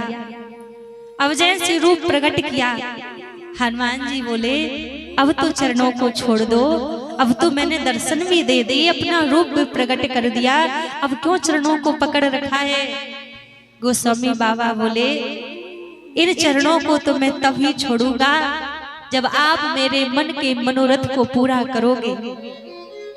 हनुमान जी महाराज कहने लगे आपके मन में कौन सा मनोरथ है, कौन सी इच्छा है जिसको आप पूरा करना चाहते हैं। तुलसीदास जी बोले भगवान मुझे राम जी से मिलना है, मुझे प्रभु से मिलना है। और जैसे नाम सुना कि भगवान से मिलना है, देखो हनुमान जी से लोग डरते हैं। आज जितने भी संसार में लोग हैं ना, इनको राम जी से डर नहीं लगता, इनको कन्हैया से डर नहीं लगता, इनको भोलेनाथ से डर नहीं लगता, इनको दुर्गा मैया से डर नहीं लगता। लेकिन पता नहीं बड़ी विडंबना की बात है, हनुमान जी से सबको डर लगता है। हनुमान जी जितना करुणा करने वाला महाराज देव इस संसार में नहीं होगा। हनुमान जी जितनी करुणा करते, जितनी कृपा करते हैं। एक बात कहे, आप हनुमान जी से ना डरो, अपने कर्मों से डरो। कर्मों से डर नहीं लगेगा, पर हनुमान जी से डर लगेगा। मंदरा पान कर ली सो हनुमान जी के मंदिर के सामने से नहीं जाएंगे। क्यों? बजरंग बली बैठे हैं, क्रोधित हो जाएंगे। तो उनसे ना डरो भैया, बस थोड़ा सा डर बना लो अपने कर्मों से। कर्म बुरे ना करो तो क्यों बिना मतलब में हनुमान जी थोड़ी इतने फ्री बैठे हैं कि तुम्हें ही दंड देंगे, तुम्हें ही सजा देंगे। उनको क्या कोई काम काज नहीं है? हनुमान जी डरने के लिए नहीं है, हनुमान जी तो करुणा करने के लिए है। इतने करुणा करने वाले देव इस संसार में कोई दूसरे नहीं होंगे। हनुमान जी को प्रसन्न करने के लिए लोग अलग अलग उपाय बताते हैं। कोई कहता है हनुमान जी को प्रसन्न करना है तो आप उनको लाल ध्वजा चढ़ाओ तो हनुमान जी प्रसन्न होंगे। कोई कहता है हनुमान जी को प्रसन्न करना है तो मंगलवार का व्रत करो तब हनुमान जी प्रसन्न होंगे। कोई कहता है हनुमान जी को प्रसन्न करना है तो हनुमान जी को चोला चढ़ाओ तब जाके हनुमान जी प्रसन्न होंगे। एक बात कहें, ये सारी चीजें उनको करने की आवश्यकता पड़ती है कि चोला चढ़ाओ, ध्वजा चढ़ाओ, व्रत करो, जिनके हृदय में अनुराग नहीं है, जिनके हृदय में प्रेम नहीं है। और जिनके हृदय में यदि प्रेम है तो उनको हनुमान जी को प्रसन्न करने के लिए कार्यों की आवश्यकता नहीं पड़ती। वास्तव में हनुमान जी किस चीज से प्रसन्न होते हैं? आप हनुमान जी के सामने बैठकर हनुमान चालीसा गाते हो, जय हनुमान ज्ञान गुण सागर, जय कपीस तिहु लोक उजागर। आपको लगेगा हनुमान चालीसा गाएंगे तो हनुमान जी प्रसन्न हो जाएंगे। एक बात आपसे कहें, यदि आप वास्तव में चाहते हैं हनुमान जी आपसे प्रसन्न हो जाएं, कोई साधन आपके पास है मत करो, कोई दिक्कत नहीं। साधन नहीं हो रहे कोई बात नहीं, व्रत नहीं कर पा रहे कोई बात नहीं, इतना तो आप कर सकते हैं। आप थोड़ा समय भी हनुमान जी को नहीं दे पा रहे हो कोई बात नहीं। सुबह साँझ को तो बस हनुमान जी के मंदिर में जाके बाबा से एक बार जय सिया राम कराया करो। हनुमान चालीसा पढ़ने मत जाओ, हम ये नहीं कहेंगे हनुमान चालीसा पढ़ने जाओ। यदि मंदिर के सामने से निकल रहे हो तो एक बार टेर लगा दो, बाबा जय सिया राम। दुनिया वालों के कानों में बात पड़े या ना पड़े, पर हनुमान जी ने जय सिया राम नाम सुन लिया तो प्रभु तो उतने में ही प्रसन्न हो जाते हैं। बहुत करुणा करने वाले देव है हनुमान जी महाराज, इनकी तरह कोई देव दुनिया में नहीं होगा। हे दुख भंजन मारुति नंदन, सुन लो मेरी पुकार, पवन सुत विनती बारंबार। हनुमान जी के सामने जाके दुनिया की चीजें मत मांगो, दुनिया की वस्तु ना मांगो। हनुमान जी के सामने जाकर तो एक ही चीज कहो, एक ही बात मांगो, हे सरकार हम जानते हैं हमारे अंदर वो गुण नहीं है, हमारे अंदर वो साधना नहीं है, हमारे अंदर वो तप नहीं है जिस तप को करके हम रघुनाथ जी के चरणों को प्राप्त कर सके, जिस साधन को करके हम प्रभु की भक्ति को पा सके। पर आप कलयुग के प्रत्यक्ष देव हैं, आप नित्य प्रति रघुनाथ जी के चरणों में विराजने वाले हैं, बैठने वाले हैं। बस इतना अनुग्रह, इतनी कृपा कर दो, एक बार बस रघुनाथ जी के चरणों से मन ऐसे चुंबक की भांति चिपक जाए। लाख प्रयास दुनिया की माया करे पर रघुनाथ जी के चरणों से मन ना हटे। आप तो बल बुद्धि विवेक सब प्रदान करने वाले हैं। इस मन में ऐसी पवित्र बुद्धि दीजिए, इस मन में ऐसा सामर्थ्य दीजिए कि मन 24 घंटे निरंतर रघुनाथ जी के चरणों से लगा रहे। आप तो वो करुणा करने वाले देव हैं। और केवल मात्र एक हनुमान जी महाराज ऐसे हैं जो संसार की माया से छुटा के आपको रघुनाथ जी के चरणों से जोड़ सकते हैं। दुनिया में कोई ऐसा देव नहीं है, कोई ऐसा बल नहीं है, कोई ऐसी शक्ति नहीं है जो आपको रघुनाथ जी से मिला दे, जो आपको ठाकुर जी से जोड़ दे। एक हमारे हनुमान जी महाराज ऐसे हैं, एक प्रभु की कृपा ऐसी है जो आपको रघुनाथ जी से जोड़ सकती है। तो बस हनुमान जी से मांगो तो हे भगवान, हे नाथ, बस हमें ठाकुर जी के चरणों की भक्ति दे दो, ठाकुर जी के चरणों का प्रेम दे दो। बस केवल यही भाव हनुमान जी महाराज के चरणों में रखो। एक दिन नहीं सुनेंगे, 2 दिन नहीं सुनेंगे, कभी ना कभी तो वो दिन आएगा, कबहू तो दीन दयाल के झनक पड़ेगी कान। कबहू तो हमारी सप्त, हमारी दशा, हमारी स्थिति वो देखेंगे, वो निहारेंगे। और जिस दिन हनुमान जी महाराज ने हमारी स्थिति निहार ली, देख ली, वो दिन ऐसा होगा कि आपकी बाह को पकड़कर सीधा जाके रघुनाथ जी के हाथों में सौंप देंगे, सीधा रघुनाथ जी के हाथों में सौंप देंगे। ऐसे करुणा करने वाले देव हैं। डरा मत करो हनुमान जी से, बस अपने कर्मों पर सुधार कर लो। कर्मों से डरो, हनुमान जी से ना डरो, वो तो ऐसे दीना निधान है। हे दुख भंजन मारुति नंदन, सुन लो मेरी पुकार। पवन सुत विनती बारंबार, पवन सुत विनती बारंबार, पवन सुत विनती बारंबार, पवन सुत विनती बारंबार। हे दुख भंजन मारुति नंदन, हे दुख भंजन मारुति नंदन, सुन लो मेरी पुकार। पवन सुत विनती बारंबार, पवन सुत विनती बारंबार, पवन सुत विनती बारंबार, पवन सुत विनती बारंबार।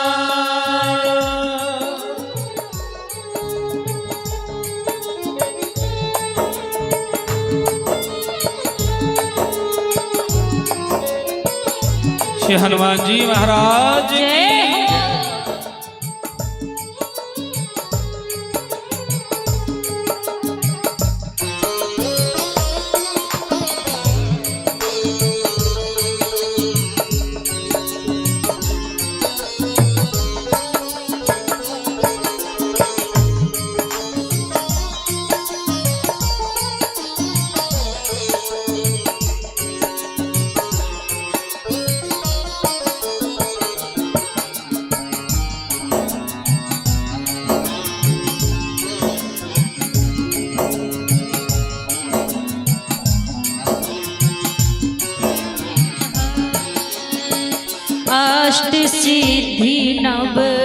निधि के दाता। अष्ट सिद्धि नव निधि के दाता। अष्ट सिद्धि नव निधि के दाता। अष्ट सिद्धि नव निधि के दाता। दुखियों के तुम भाग्य विधाता। दुखियों के तुम भाग्य विधाता। दुखियों के तुम भाग्य विधाता। दुखियों के तुम भाग्य विधाता। सिया राम के काज सवारे।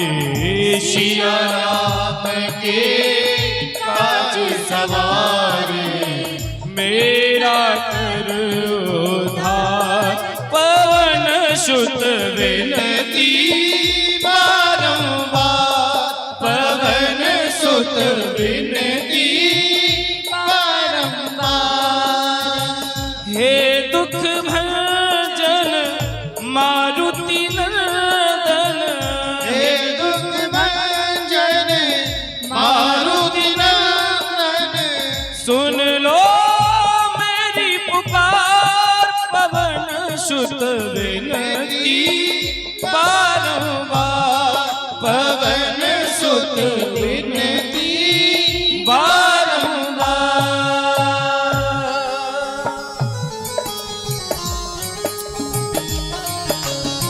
हनुमान जी महाराज की जय हो। राघवेंद्र सरकार की जय हो।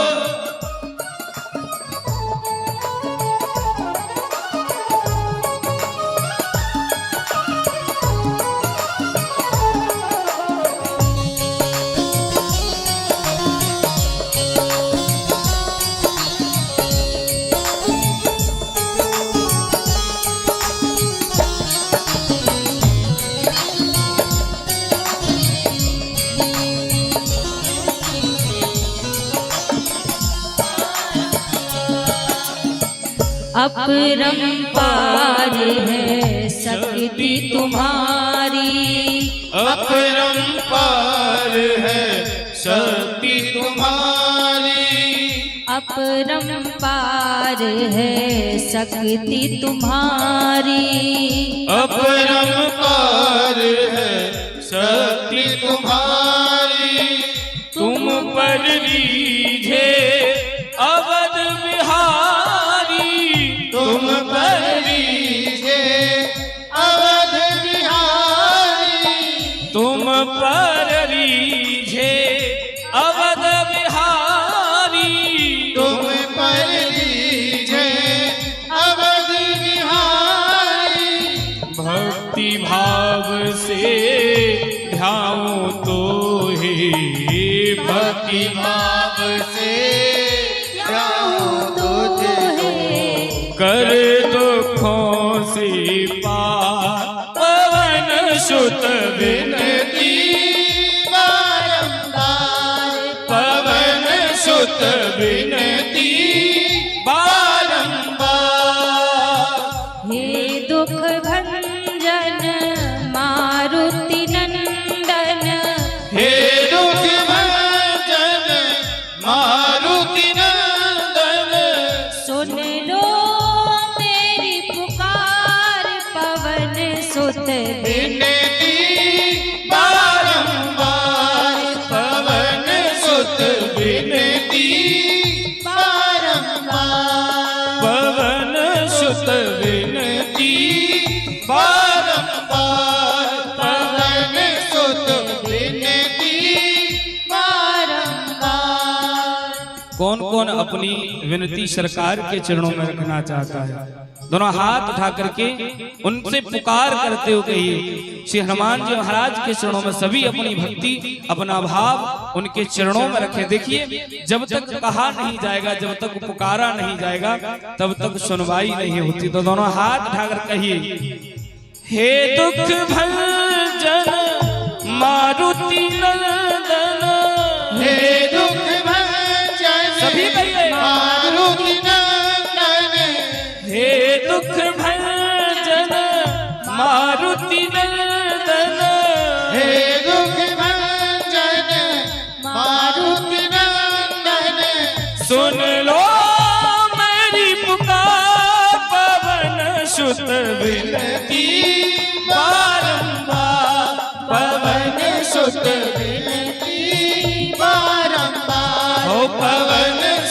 विनती बारंबार पवन सुत विनती बारंबार हो पवन सुत विनती बारंबार पवन सुत विनती बारंबार हो पवन सुत विनती बारंबार।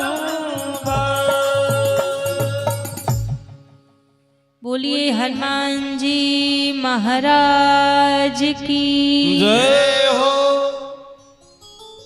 एक बार सभी प्रेम से कहिए जय श्री राम जय श्री राम। जय श्री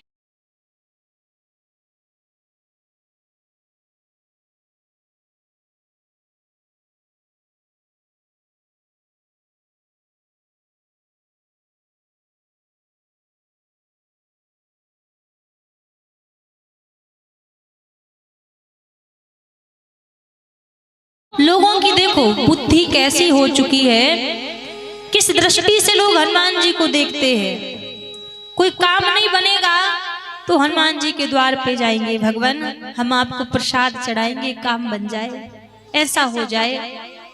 कोई दुख संकट जीवन में आ गया तो हनुमान जी के द्वार पर जाएंगे, बाबा ये संकट टल जाए, संकट कट जाए। आप जीवन की समस्याओं को लेकर हनुमान जी के पास में जाते हैं, तभी कृपा का अनुभव नहीं होता। कभी जीवन की समस्या को लेकर हनुमान जी के सामने ना जाओ, कभी मन की स्थिति को लेकर हनुमान जी के सामने जाओ और उनसे प्रार्थना करो, हे नाथ मैं जानता हूं मैं इस योग्य नहीं हूं कि मैं रघुनाथ जी की भक्ति कर सकूं, मैं रघुनाथ जी के चरणों का प्रेम प्राप्त कर सकूं। मेरे अंदर वो बल नहीं है, वो पवित्रता मेरे अंदर नहीं है, वो भजन का सामर्थ्य मेरे अंदर नहीं है, वो तपस्या मेरे अंदर नहीं है कि मैं रघुनाथ जी के चरणों को अपने साधन के बल से प्राप्त कर लूं। वो सामर्थ्य नहीं है। पर आप जैसा देव, करुणा करने वाला, कृपा करने वाला ना कोई दूजा है, ना कोई दूजा होगा। आप बस इतनी कृपा कर दीजिए, रघुनाथ जी के चरणों की भक्ति मिल जाए, रघुनाथ जी के चरणों का प्रेम मिल जाए। तो संसार की इच्छाएं मनवाने के लिए 33 कोटि देवी देवता हैं, आप उनसे संसार की इच्छा मनवा लो। पर आपसे कहे हनुमान जी महाराज केवल संसार की इच्छा पूर्ति के लिए नहीं है, हनुमान जी महाराज तो भक्त और भगवान के मिलन कराने वाले हैं। जय हो। ये प्रमोद जी के द्वारा 50 रुपए अर्पण हुए, एक बार जोरदार तालियां बजाएं। प्रमोद जी, बिहारी जी कृपा करें, आशीर्वाद बनाए रखें। हनुमान जी महाराज प्रभु से मिलाने का सामर्थ्य रखते हैं।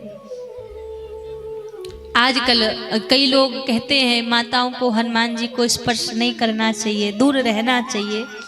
हाँ, आप पवित्रता के समय हनुमान जी के मंदिर से आप दूर रहें, लेकिन एक बात आपसे कहें, हनुमान जी वास्तव में दूर रहने के लिए नहीं है। हनुमान जी ऐसे देव हैं कि आप यदि उनको आराध्य बना लोगे तो एक दिन ऐसा आएगा वो आपको रघुनाथ जी से मिला देंगे।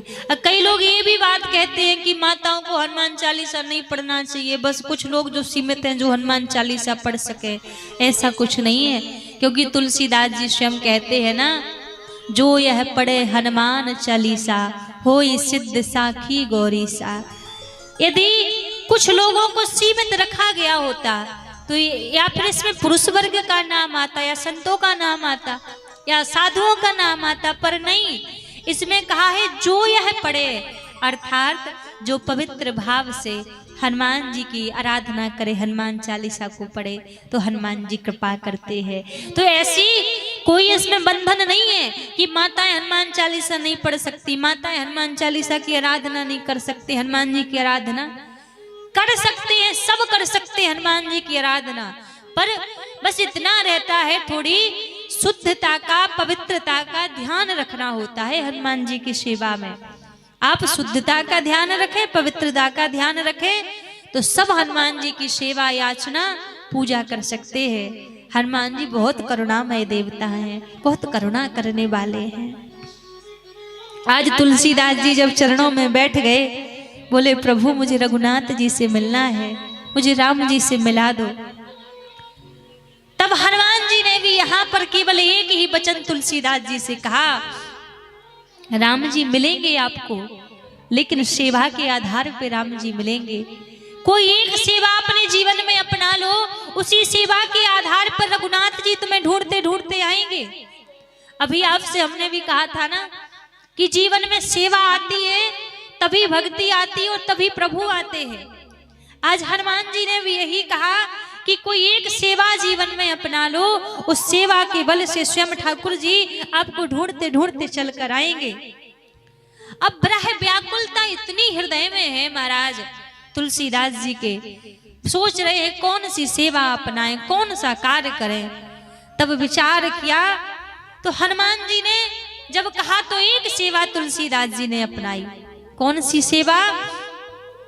चित्रकूट के घाटों पर बैठ गए हैं हनुमान तुलसीदास जी और बस चंदन घिसने का कार्य प्रारंभ कर दिया। एक सेवा जीवन में अपना ली।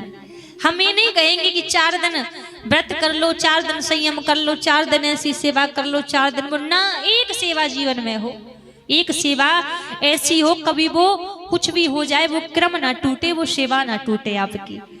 अब तुलसीदास जी कौन सी सेवा करते हैं? बैठे हुए हैं घाटों पर और घाट पर बैठकर बस केवल चंदन घिसा करते हैं, चंदन को घिसते रहते हैं।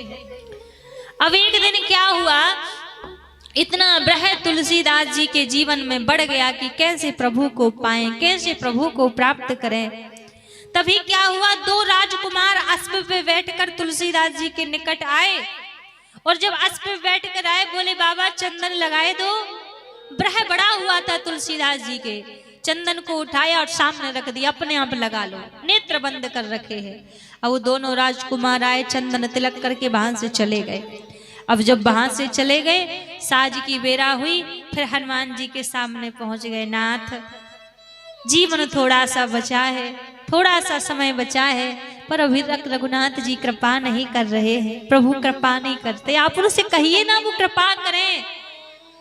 अब कोई बात नहीं, दूसरा दिन हुआ, फिर आ गए घाट पे, फिर चंदन घिस रहे हैं। अब दूसरे दिन जो राजकुमार आए थे ना अश्व पे बैठ के, वो कोई और नहीं, वो राम लक्ष्मण जी ही आए थे।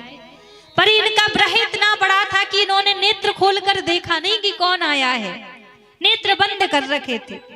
अब क्या हुआ, जैसे यहाँ पर दूसरा दिन हुआ, अब सामने से फिर देखा, वनवासी का रूप धारण करके 2 राजकुमार सामने से चले आ रहे हैं।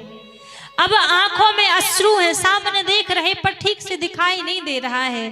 फिर वहां बैठकर प्रभु ने आकर बोला बाबा तिलक कर दो, चंदन कर दो। अब जैसी कहा तो ब्रह था रुदन करते हुए बोले, चंदन को घिस रहे और बोले तिलक कर दो। तो तुलसीदास जी बोले स्वयं तिलक कर लो। इतने में हनुमान जी को लगा कि देखो भगवान सामने बैठे हैं, अभी देख नहीं रहे हैं उनको, और साज को फिर मेरे पास आएंगे कि राम जी कृपा नहीं करते, राम जी आते नहीं है, अभी सामने भगवान बैठे हैं तो देख नहीं रहे हैं। तभी हनुमान जी ने क्या किया, तोते का रूप बनाया और तोते का रूप बना के वहां बैठकर कहने लगे कि चित्रकूट के घाट पर भई संतन की भीड़, तुलसीदास चंदन घिसे तिलक देते रघुवीर। और जैसी दोहे को गाया महाराज, तुरंत सुध आई तुलसीदास जी को कि तिलक देते रघुवीर में। फिर सामने कौन बैठा है, जो आंखों से अविरल अश्रुओं की धार बह रही थी। जब वो अश्रु नीचे गिरे और जब सन्मुख देखा तो सावल गौर वर्ण में राम और लक्ष्मण सन्मुख विराजे हैं, सन्मुख बैठे हुए हैं, देखे जा रहे हैं, प्रभु को देखे जा रहे हैं। अब भगवान की छवि ऐसी है कि भगवान की छवि को देखकर थोड़ी ना किसी का मन भर जाएगा, नेत्र भर जाएंगे। भगवान ने तिलक किया, वहां से प्रभु चले गए। अब जैसे प्रभु वहां से चले गए, अब महाराज बारंबार जाके हनुमान जी के चरणों में फिर प्रार्थना करते हैं, नाथ आज आपकी कृपा से, आपकी करुणा से मुझे प्रभु के दर्शन हुए, मुझे प्रभु की प्राप्ति हुई। आप यदि कृपा नहीं करते तो हो सकता है आज मेरे बल से मुझे भगवान नहीं मिलते। यहाँ गुरुदेव की महिमा बार बार तुलसीदास जी कह रहे हैं कि गुरुदेव की करुणा देखो कितनी होती है, कृपा कितनी होती है। जल नहीं बोलत काठ को, कहो कहाँ की प्रीत। अपनो जानो अपनो सींचो जान के, यही बड़न की रीत। महाराज जल भले ही कितना तत्पर चल रहा हो ना, गीली लकड़ी आप जल में डाल दो तो वो तैरेगी नहीं, वो सूख जाएगी, वो वही डूब जाएगी। लेकिन वही लकड़ी यदि सूख कर फिर जल में ऊपर डाली जाए तो जल के बल, जल ये नहीं सोचता है कि मैं धार में बह रहा हूं, इसको क्यों बहाऊं, संग में बहा देता है। उसी प्रकार गुरुदेव का स्वभाव होता है। गुरुदेव सच्चा गुरु वो नहीं होता जो स्वयं से जोड़े, सच्चा गुरु वो होता है जो व्यक्ति को संसार से छुटा के भगवान से मिला दे, प्रभु से मिला दे। वास्तव में गुरुदेव का अर्थ क्या है, पहले गुरुदेव का अर्थ समझिए। अज्ञान तीव्रान धस्य ज्ञानांजन शलाकया, चक्षुरोन्मीलितम ऐन तस्मै श्री गुरुवे नमः। सच्चा गुरु वही है जो हमारे हृदय के अज्ञान को मिटाकर, अंधकार को मिटाकर ज्ञान की ज्योति जगा दे, ज्ञान को प्रकाशित कर दे। वही हमारे जीवन में सच्चा गुरु है, जो अंधकार को मिटाकर ज्ञान की ज्योति जगाए और ज्ञान की ज्योति भी प्रभु से सीधा भेंट करा दे। वही जीवन में साचा गुरु है।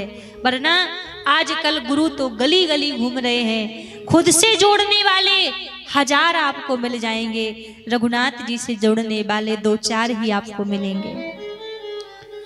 गुरु वास्तव में वही साचा है। क्योंकि कहते हैं ना, व्यक्ति का जीवन कैसा है, यह तन विष की बेलरी, गुरु अमृत की खान। शीश दिए जो गुरु मिले, तो भी सस्ता जान। ये व्यक्ति का तन क्या है, विष की बेलरी है, हाड़ मांस की देह है, लेकिन गुरु अमृत की खान। कहा शीश दिए जो गुरु मिले। यदि शीश देने पर भी, प्राणों की बाजी लगाने पर भी जीवन में यदि सच्चा गुरु मिल रहा है तो समझना सस्ते में निपट गए। क्योंकि सच्चा गुरु इतनी आसानी से जीवन में नहीं आता, इतनी आसानी से साचा गुरु जीवन में नहीं मिलता। यहाँ पर गुरु की महिमा तुलसीदास जी बारंबार हनुमान जी के चरणों में जाकर प्रार्थना करते हैं, नाथ आज आपकी कृपा से मुझे प्रभु के दर्शन हुए हैं, आज आपके अनुग्रह से मुझे भगवान की प्राप्ति यहाँ पर हुई है। तो महाराज कथा कहीं भी हो रही हो, कथा के प्रथम श्रोता श्री हनुमान जी महाराज ही हैं। हर एक स्थान पर हनुमान जी आते हैं। तो आज ये अनुग्रह हमारे ऊपर हुआ है कि जो प्रभु ने हमें हमारे अंदर कथा की पात्रता देखी है, जो कथा सुनने का सौभाग्य हमें यहाँ पर मिला।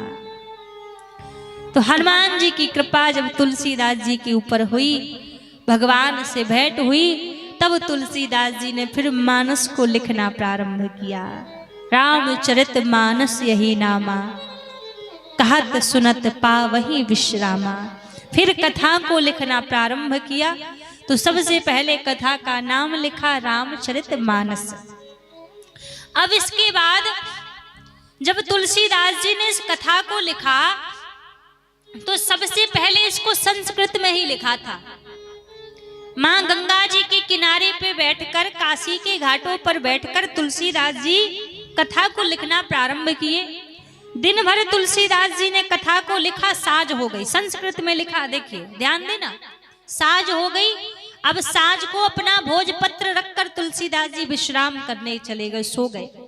अब दूसरे दिन भोर की बेला में जागे। तो भोर की बेला में जागकर तुलसीदास जी ने क्या देखा, जितना जो कुछ भी लिखा हुआ था सब मिट चुका है, कुछ भी नहीं है भोजपत्र में। अब दूसरे दिन फिर उसको लिखा, और दूसरे दिन लिखा, फिर लिखते लिखते सुबह से साज हो गई। अब फिर रात्रि में सोए और दूसरे दिन फिर जागे तो फिर क्या देखा, जितना लिखा था सब सपाट, सब मिटा हुआ है। ऐसा एक एक करके 7 दिन तुलसीदास जी ने लगातार लिखा संस्कृत में। दिन में लिखते और रात्रि में जब विश्राम करने के बाद दूसरे दिन देखते तो वो सारा मिटा मिलता, वहां कुछ भी नहीं लिखा था। अब 7वें दिन जब ऐसा हुआ तो महाराज स्वप्न में, तुलसीदास जी के स्वप्न में भगवान भूत बावन भोलेनाथ आए और स्वप्न में आकर कहने लगे, बाबा सारे ग्रंथ संस्कृत में लिखे हुए हैं, सारे वेद संस्कृत में लिखे हुए हैं, कोई ऐसा ग्रंथ, कोई ऐसा शास्त्र होना चाहिए जिसको हर एक व्यक्ति पढ़ सके, तो आप इसको संस्कृत में मत लिखिए, आप इसको गांव की भाषा में लिखिए। भगवान ने आज्ञा कर दी। जब आज्ञा कर दी तो दूसरे दिन से बाबा तुलसीदास जी ने कथा को लिखना प्रारंभ कर दिया। जब कथा को लिखना प्रारंभ कर दिया, 7 कांड बाबा तुलसीदास जी ने कथा में लिखे। अब कथा को लिखने के बाद पूरी काशी में बात फैल गई, अरे गोस्वामी बाबा ने एक नया ग्रंथ लिखा है, नई किताब लिखी है। और जो बड़े बड़े विद्वान थे वो आए पास में, महाराज हमें भी दिखाइए, हम भी देखें जरा कौन सा ग्रंथ आपने लिखा है। और जब उस मानस को विद्वानों ने देखा तो सब हंसी करके कहने लगे, अरे महाराज ये कोई ग्रंथ है, ये कोई शास्त्र है, ये तो हिंदी में लिखा हुआ है, गांव की भाषा में लिखा हुआ है। क्योंकि तुलसीदास जी ने जो ग्रंथ लिखा है, जो मानस लिखी, वो अवधी भाषा में लिखी हुई है। तो सब हंसी करने लगे, अरे शास्त्र तो संस्कृत में होता है, वेदों की भाषा में होता है, शास्त्रों की भाषा में होता है, ये तो आपने काव्यावली लिख दी है, ये कोई ग्रंथ नहीं है, कोई शास्त्र नहीं, हम इसको मान्यता नहीं दे सकते, सबने कहा। और तुलसीदास जी बोले, महाराज हमने भी पहले इसको संस्कृत में ही लिखा था, लेकिन प्रभु की इच्छा नहीं थी कि मैं इसको संस्कृत में लिखूं, प्रभु की कृपा नहीं थी, भगवान चाहते थे कि अलग भाषा में हो। मैंने अपनी मर्जी से इसको गांव की अवधी भाषा में नहीं लिखा है, मैंने तो स्वयं बाबा विश्वनाथ की मर्जी से लिखा हुआ है। अब जैसे कहा तो लोग कहने लगे, महाराज ये खुद गांव के रहने वाले हैं, इनको कहाँ वेद वेदांतरों का ज्ञान, अपनी कमी छिपाने के लिए बाबा का नाम ले रहे हैं कि बाबा का नाम ले देंगे तो कोई कुछ कहेगा नहीं। हम कैसे मान लें कि बाबा ने आपसे आके कहा है कि आप इसको गांव की भाषा में लिखो। अब महाराज तुलसीदास जी बोले, मैं झूठ नहीं कह रहा हूं, इस बात को तो बाबा ही साबित कर सकते हैं कि मैंने अपनी इच्छा से लिखा या भगवान शंकर की मर्जी से लिखा है। सायंकाल की बेला थी, विश्वनाथ, बाबा विश्वनाथ के मंदिर में तुलसीदास जी को बुलाया, सारे ग्रंथ रखे गए, सबसे नीचे रामचरितमानस को रखा, उसके ऊपर 18 पुराण रख दिए। महाराज सारे ग्रंथों को रख दिया और रात्रि के समय मंदिर को बंद कर दिया, ताला मार दिया, सब चले गए।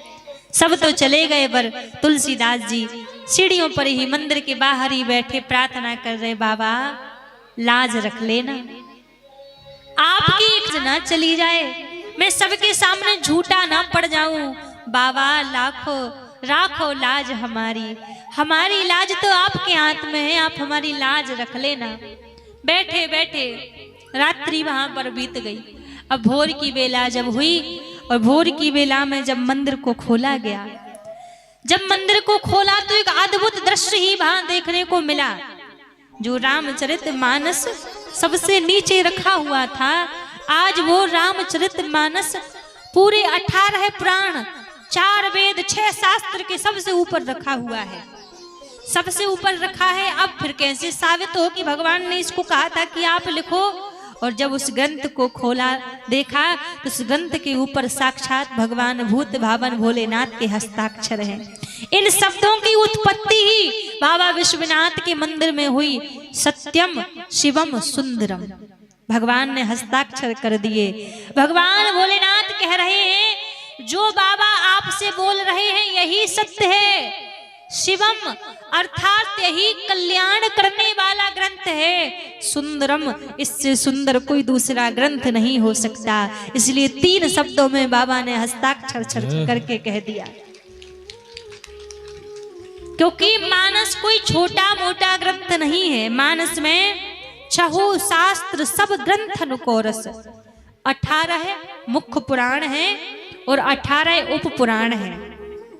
4 वेद हैं, 6 शास्त्र हैं और इन्हीं 6 शास्त्र 4 वेद 18 पुराण को तोड़ मरोड़ करके इसी का सारा रस निकाल के बाबा ने मानस में इकट्ठा कर दिया। इसीलिए आज किसी से पूछो आपको भागवत जी का श्लोक 1-2 याद है तो कोई नहीं बता पाएगा कि महाराज हमें भागवत जी का कोई श्लोक याद है। कोई होंगे बड़े जो विद्वान हमारे कर्मकांडी ब्राह्मण लोग जो कहेंगे कि हाँ हमें 2-4 मंत्र 2-4 श्लोक भागवत जी के याद है, किसी को याद नहीं होगा। किसी से कहें गीता के कुछ श्लोक याद हैं तो गीता के श्लोक याद नहीं होंगे। किसी ग्रंथ में से कुछ भी याद नहीं होगा। पर किसी घर के एक छोटे से बच्चे से भी पूछो कि रामचरितमानस में से कुछ आपको आता है, अब उसको भले ही पता नहीं होगा कि मुझे कुछ आता है या नहीं आता है, पर बिना बोले ही आप गली गली सुन लेना, इतना तो एक छोटा सा बालक भी बोल देगा। इतना तो उसको जरूर याद होगा कि महाराज मंगल भवन अमंगल हारी, मंगल भवन मंगल हारी, मंगल भवन अमंगल हारी, मंगल भवन मंगल हारी, त्रिबाहु सुदशरथ अजर बिहारी, द्रवहु दशरथ अजर बिहारी, श्री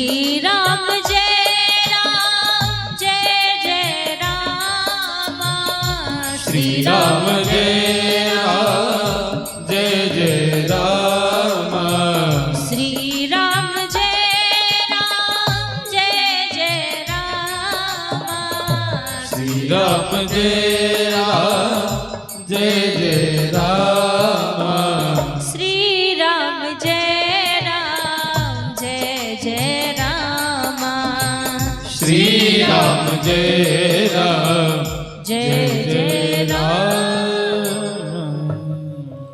महाराज ज्यादा कुछ नहीं तो मानस की ये चौपाई तो एक बच्चे बच्चे को भी याद है, भले ही उसको पता ना हो कि मानस की चौपाई है।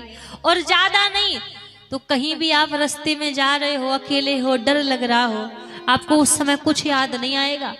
भले ही आपने कभी मानस को पढ़ा हो या नहीं पढ़ा हो, पर अकेले कहीं जा रहे हो और आपको डर लग रहा हो ना, तो इतना उस समय आपको जरूर याद आ जाएगा। क्या?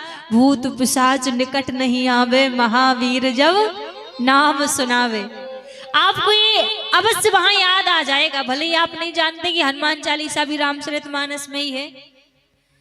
इसीलिए गांव की भाषा में बाबा तुलसीदास जी ने इस कथा को लिखा कि आप वेदों को नहीं पढ़ सकते, पुराणों को नहीं पढ़ सकते, आप शास्त्रों को नहीं पढ़ सकते, पर रामचरितमानस को तो आप पढ़ ही सकते हैं।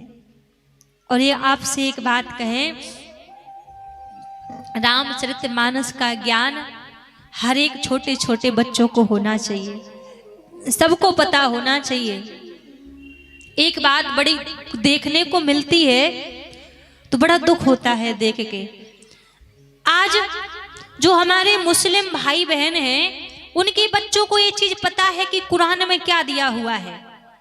जो ईसाई लोग हैं, उनके बच्चों को पता है कि उनके ग्रंथों में क्या दिया हुआ है। लेकिन हमारे सनातनियों के, हमारे हिंदुओं के बच्चों को नहीं पता कि रामायण में क्या दिया है, गीता में क्या दिया है, भागवत में क्या दिया, उनको नहीं पता। क्यों? क्योंकि गलती हमारी है। हम ना ही हम राम को मानते हैं और ना ही हम राम की मानते हैं। और बाद में कहेंगे जरूर हम सनातनी हैं, हम हिंदू हैं। जब आपको अपने ग्रंथों के बारे में नहीं पता, अपनी सनातन संस्कृति के बारे में नहीं पता, तो काहे कि फिर आप सनातनी? केवल कहने से सनातनी नहीं होता। सनातन धर्म को पहचानो कि वास्तव में हमारा सनातन धर्म क्या सिखाता। भी दूसरों को कष्ट देना नहीं सिखाता, परहित सरस धर्म नहीं भाई। हमारा सनातन धर्म कहता है अपने भले के बारे में बाद में सोचो, पहले दूसरे के भले के बारे में सोचो। हमारे कल्याण के लिए बाद में सोचो, पहले दूसरे के कल्याण के बारे में सोचो। हमारा सनातन धर्म सिखाता है कि वो सनातनी नहीं हो सकता जिसके हृदय में दूसरों के प्रति दया ना हो। और आपसे एक बात कहें, आप इस कथा को सुनोगे, हमें नहीं कहेंगे कि आप कथा को सुनकर आप एक सच्चे इंसान बन जाओ, एक सच्चे मानव बन जाओ। आजकल लोगों के हृदय से मानवता मरती जा रही है।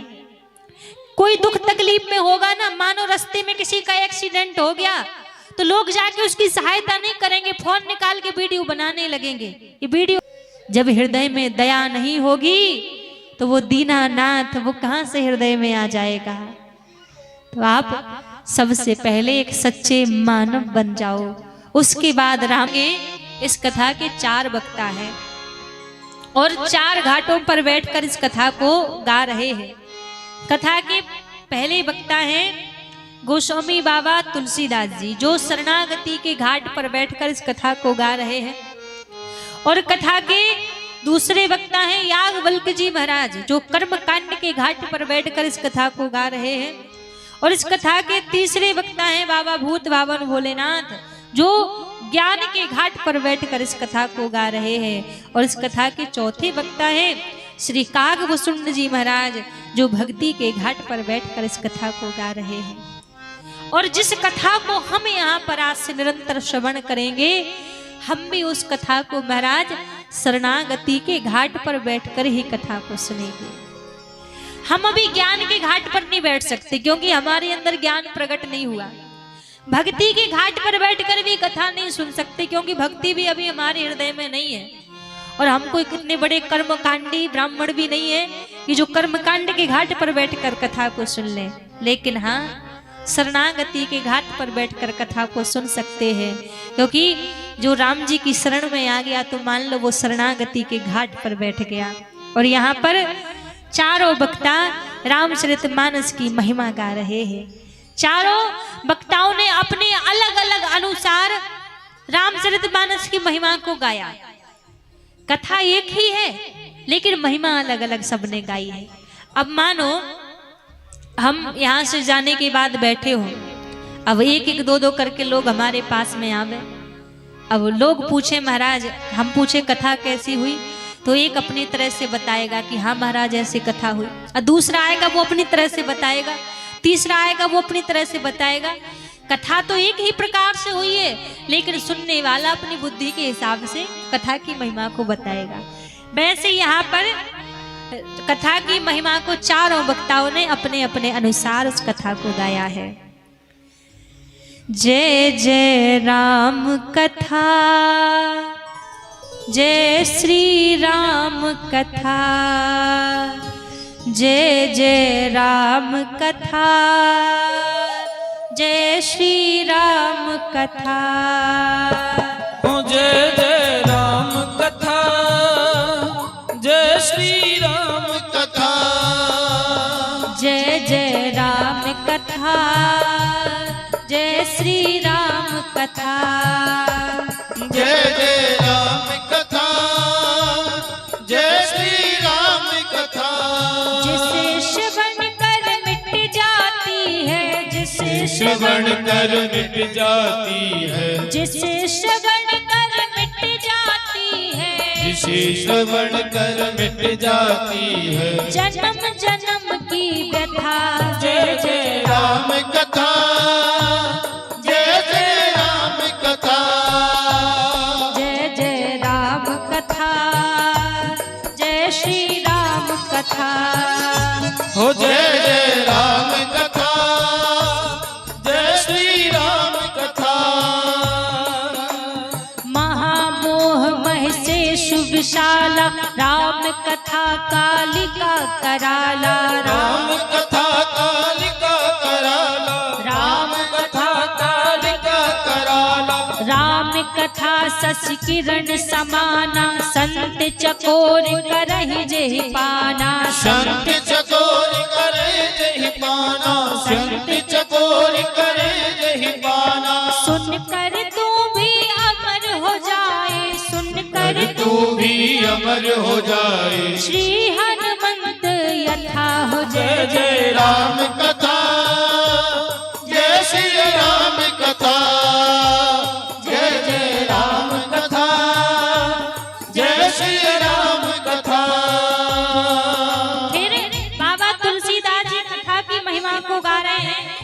तुलसीदास जी कहते हैं कथा कैसी है।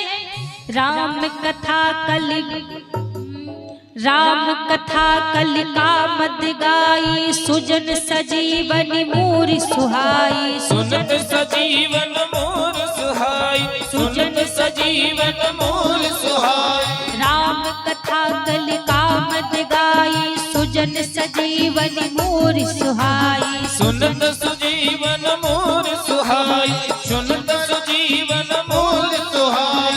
बुद्ध विश्राम सकल जग रंजनी, राम कथा कलि कलुष विभंजनी। राम कथा कलि कलुष विभंजनी, राम कथा कलि कलुष विभंजनी। तेरा परमारथ बन जाए, तेरा परमारथ बन जाए, तेरा परमारथ बन जाए। तेरा परमारथ बन जाए। श्री नारद कर यथा हो जय जय राम। राम कथा जय श्री राम कथा, जय जय राम कथा, जय श्री राम कथा।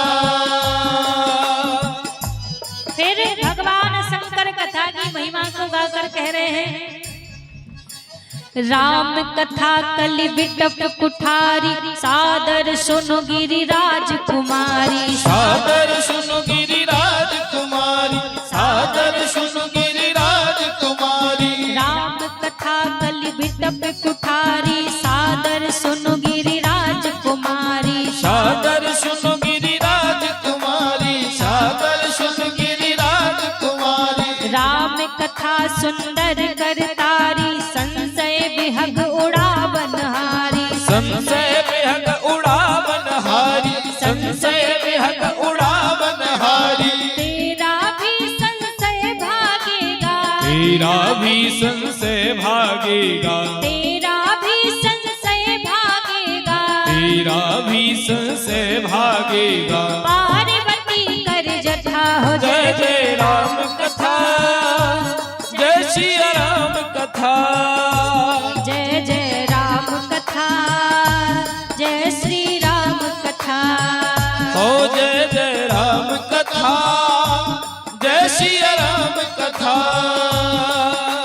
देखी परम बिरहा कुल सीता, सोचन कपहि कलप समबीता। सोचन कलप समबीता, सोचन कपहि कलप समबीता। सोचे कलप समबीता। देखी परम बिरहा कुल सीता, सोचन कपहि कलप समबीता। सोचे कलप समबीता, सोचन कपहि कलप समबीता। सोचे कपन कलप समबीता। रामचंद्र गुण बर नहीं लागा, सुनत ही सीता कर दुख भागा। सुनत ही सीता कर दुख भागा, सुनत ही सीता कर दुख भागा। तेरा भी सब दुख भागेगा, तेरा भी सब दुख भागेगा, तेरा भी सब दुख भागेगा। तेरा भी सब दुख भागेगा। माँ सीता कर यथा हो जय जय राम कथा, जय श्री राम कथा, जय जय राम कथा, जय श्री राम कथा। जय जय राम कथा, जय श्री राम कथा। ओ जय जय राम कथा, जय श्री राम कथा, जय जय राम कथा, जय श्री राम कथा। जय जय राम कथा, जय श्री राम कथा, जय जय राम कथा, जय श्री राम कथा। चारों वक्ताओं ने चारों घाट पर बैठकर अपनी अपनी बुद्धि के अनुसार कथा की महिमा को गाया। सबसे पहले याज्ञवल्क्य जी ने कथा की महिमा को गाया और कथा की महिमा को गाकर कहा कि भगवान की कथा कैसी है। कहा महाराज, महामोह महिषेषु विशाला, राम कथा कालिका कराला। राम कथा शशि किरण समाना, संत चकोर करहि जेहि पाना। याज्ञवल्क्य जी कथा की महिमा को गाकर कह रहे हैं, महामोह मही से सुविशाला। ये जो संसार है ये माया की विष से भरा हुआ है, माया रूपी अंधकार से भरा हुआ ये संसार है। लेकिन जब माया रूपी हृदय से भरा हुआ व्यक्ति भी कथा की शरण में आ जाए तो उनके लिए कहा राम कथा शशि किरण समाना।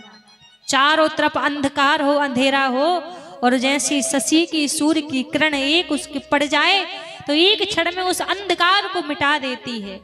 उसी प्रकार इस मन में कितना भी अंधकार क्यों न भरा हो, पर मन से जब भगवान की कथा को सुना जाए, कथा रूपी किरण जब हृदय में इस मन में पड़ जाती है तो इसमें भी राम नाम रूपी प्रकाश उत्पन्न कर देती है। इस हृदय में भी प्रकाश आ जाता है। तो याज्ञवल्क्य जी कथा की महिमा को गा के कह रहे हैं कि ये कथा शशि की किरण, सूर्य की किरण के समान है। और कहते हैं सूर्य की किरण को हर एक व्यक्ति पान नहीं कर सकता। जब सूर्य की वो तेज की किरणें पड़ जाएं तो अच्छे अच्छे जाके छिप जाते हैं। फिर कहा किसके अंदर सामर्थ्य है सूर्य की किरणों को पान करने का? कहा महाराज संत चकोर करही जेहि पाना। संतों के अंदर वो सामर्थ्य है, वो भक्तों के अंदर वो सामर्थ्य है जिस कथा को पान कर सके, इस कथा को श्रवण कर सके। तो याज्ञवल्क्य जी कथा की महिमा को गा के कह रहे हैं इतनी दिव्य रघुनाथ जी की कथा है। फिर वहीं पर तुलसीदास जी कथा की महिमा को अपने स्तर से गा के कह रहे हैं, और अपने स्तर से कथा की महिमा को गाकर कह रहे हैं राम कथा कली कामद गाई, सुजन सजीवनी मूरी सुहाई। ये जो संसार में जितने भी लोग हैं ना, हम आप जितने भी लोग हैं, हम सबको एक बीमारी लगी हुई है। ध्यान दीजिएगा, सबके लिए एक बीमारी लगी है। अब आप कहोगे हम तो खूब बढ़िया स्वस्थ बैठे, हमें कौन सी बीमारी लगी है? लेकिन हम बताएं सबको बीमारी लगी है। कौन सी? हम सबको जो बीमारी लगी है, जो रोग लगा है, उस रोग का नाम है भव रोग। सबको भव रोग लगा है। अच्छा, भव रोग के गुण जानते हो क्या होते हैं? आज किसी को मलेरिया हो जाए, किसी को टाइफाइड हो जाए, तो उसकी अलग अलग डॉक्टर गुण बता देगा, भैया तुम्हें ऐसी बीमारी है, तुम्हें ऐसी बीमारी है। अब भवरोग की बीमारी के गुण कैसे हैं?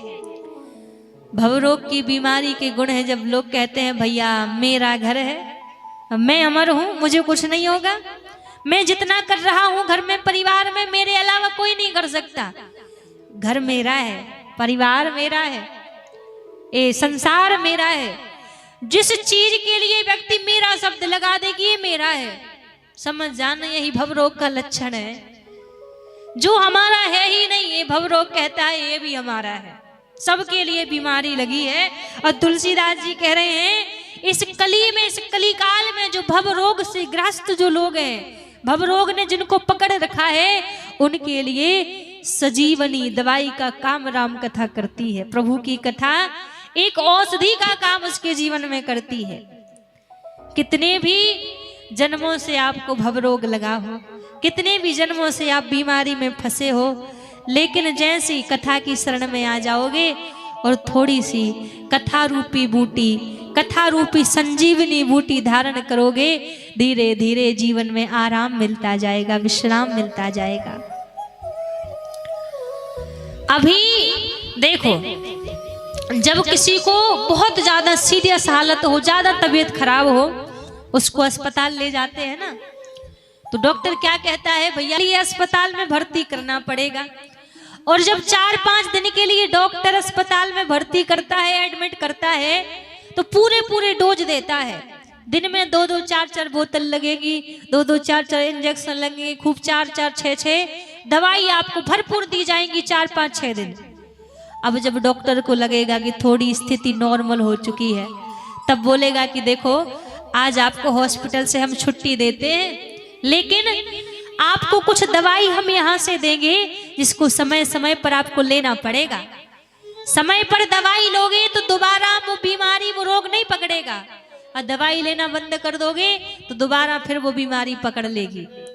वैसे आप जानते हो अभी ये आप 7-8 दिन के लिए यहाँ पर एडमिट हुए हो, भर्ती हुए हो जा रहा, वैराग्य का डोज भी दिया जा रहा है, प्रेम का डोज भी दिया जा रहा है, भक्ति का डोज भी दिया जा रहा है, बराबर भरपूर, कमी नहीं होनी चाहिए।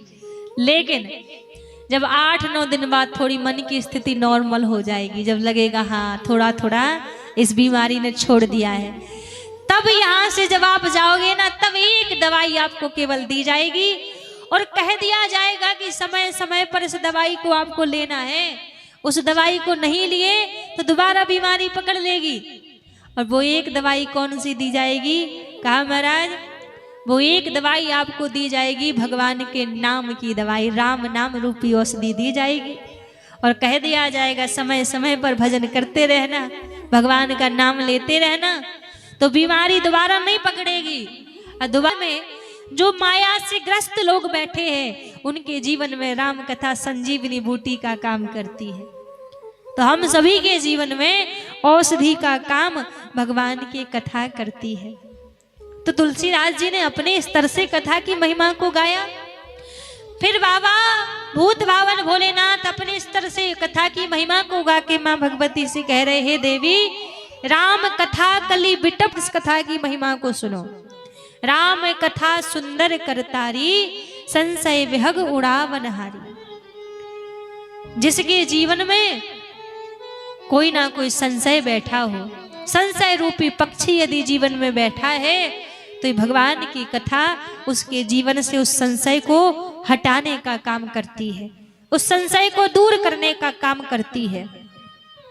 अब आप विचार करोगे कि हमारे जीवन में तो कोई संशय नहीं है, तो हम क्यों भगवान की कथा सुने? तो एक बात आज आपको बता दें, हर एक व्यक्ति के जीवन में एक संशय है, सबके जीवन में। आज जान लीजिए बड़े अच्छी तरह से, हम खूब चिल्ला चिल्ला कह देना हम भगवान को मानते हैं, हम भगवान की पूजा करते हैं, भगवान को जानते, खूब चिल्ला के हम सभी कह दें।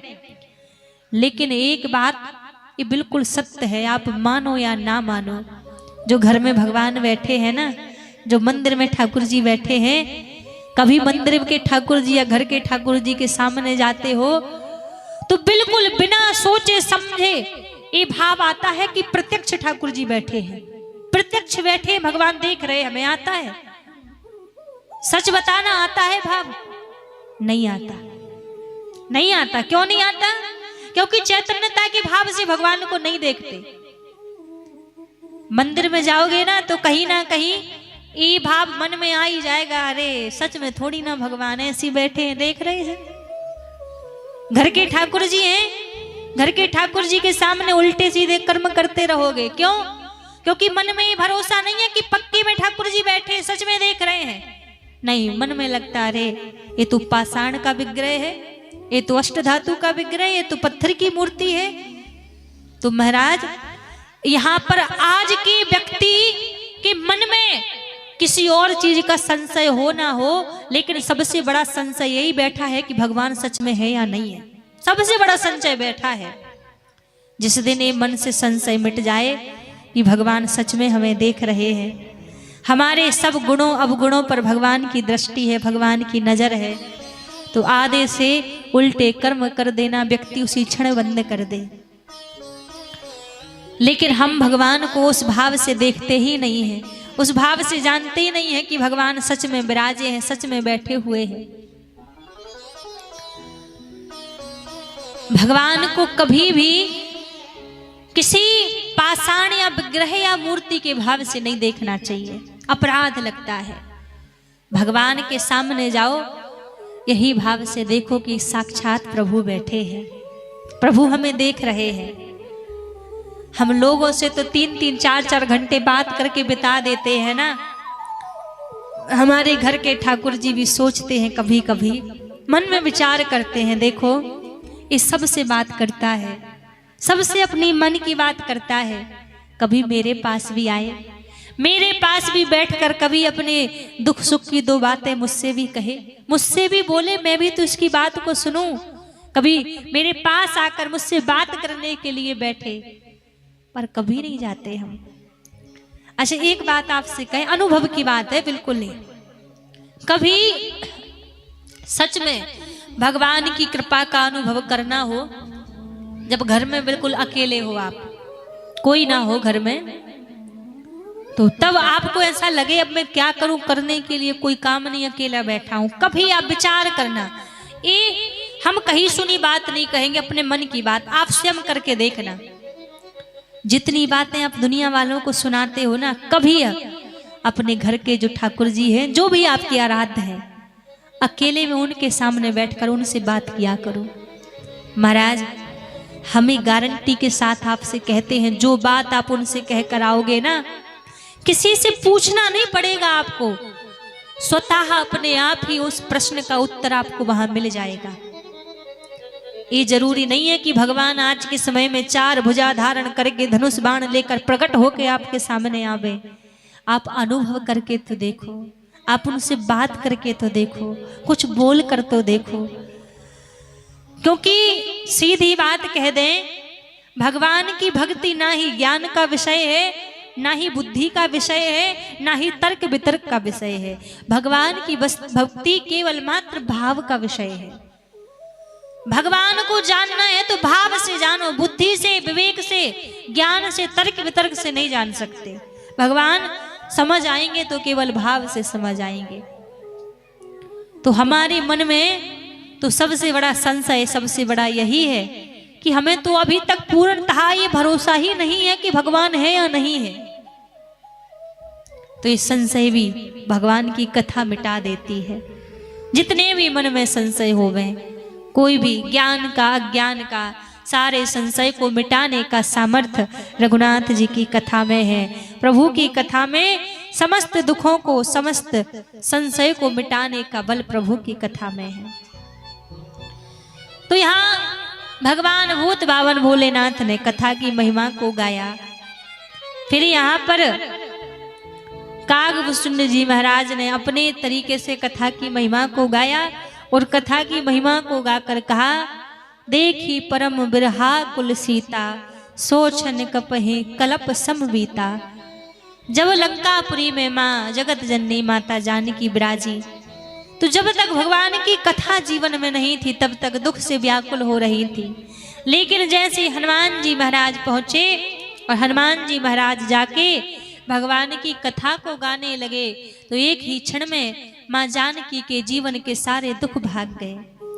उसी प्रकार महाराज जीवन में दुख कितने भी हो, कष्ट कितने भी हो, यदि भगवान की कथा की शरण में आओगे, भगवान की शरण में आओगे, तो एक एक करके वो सारे दुख, वो सारे कष्ट जीवन से भागते जाएंगे।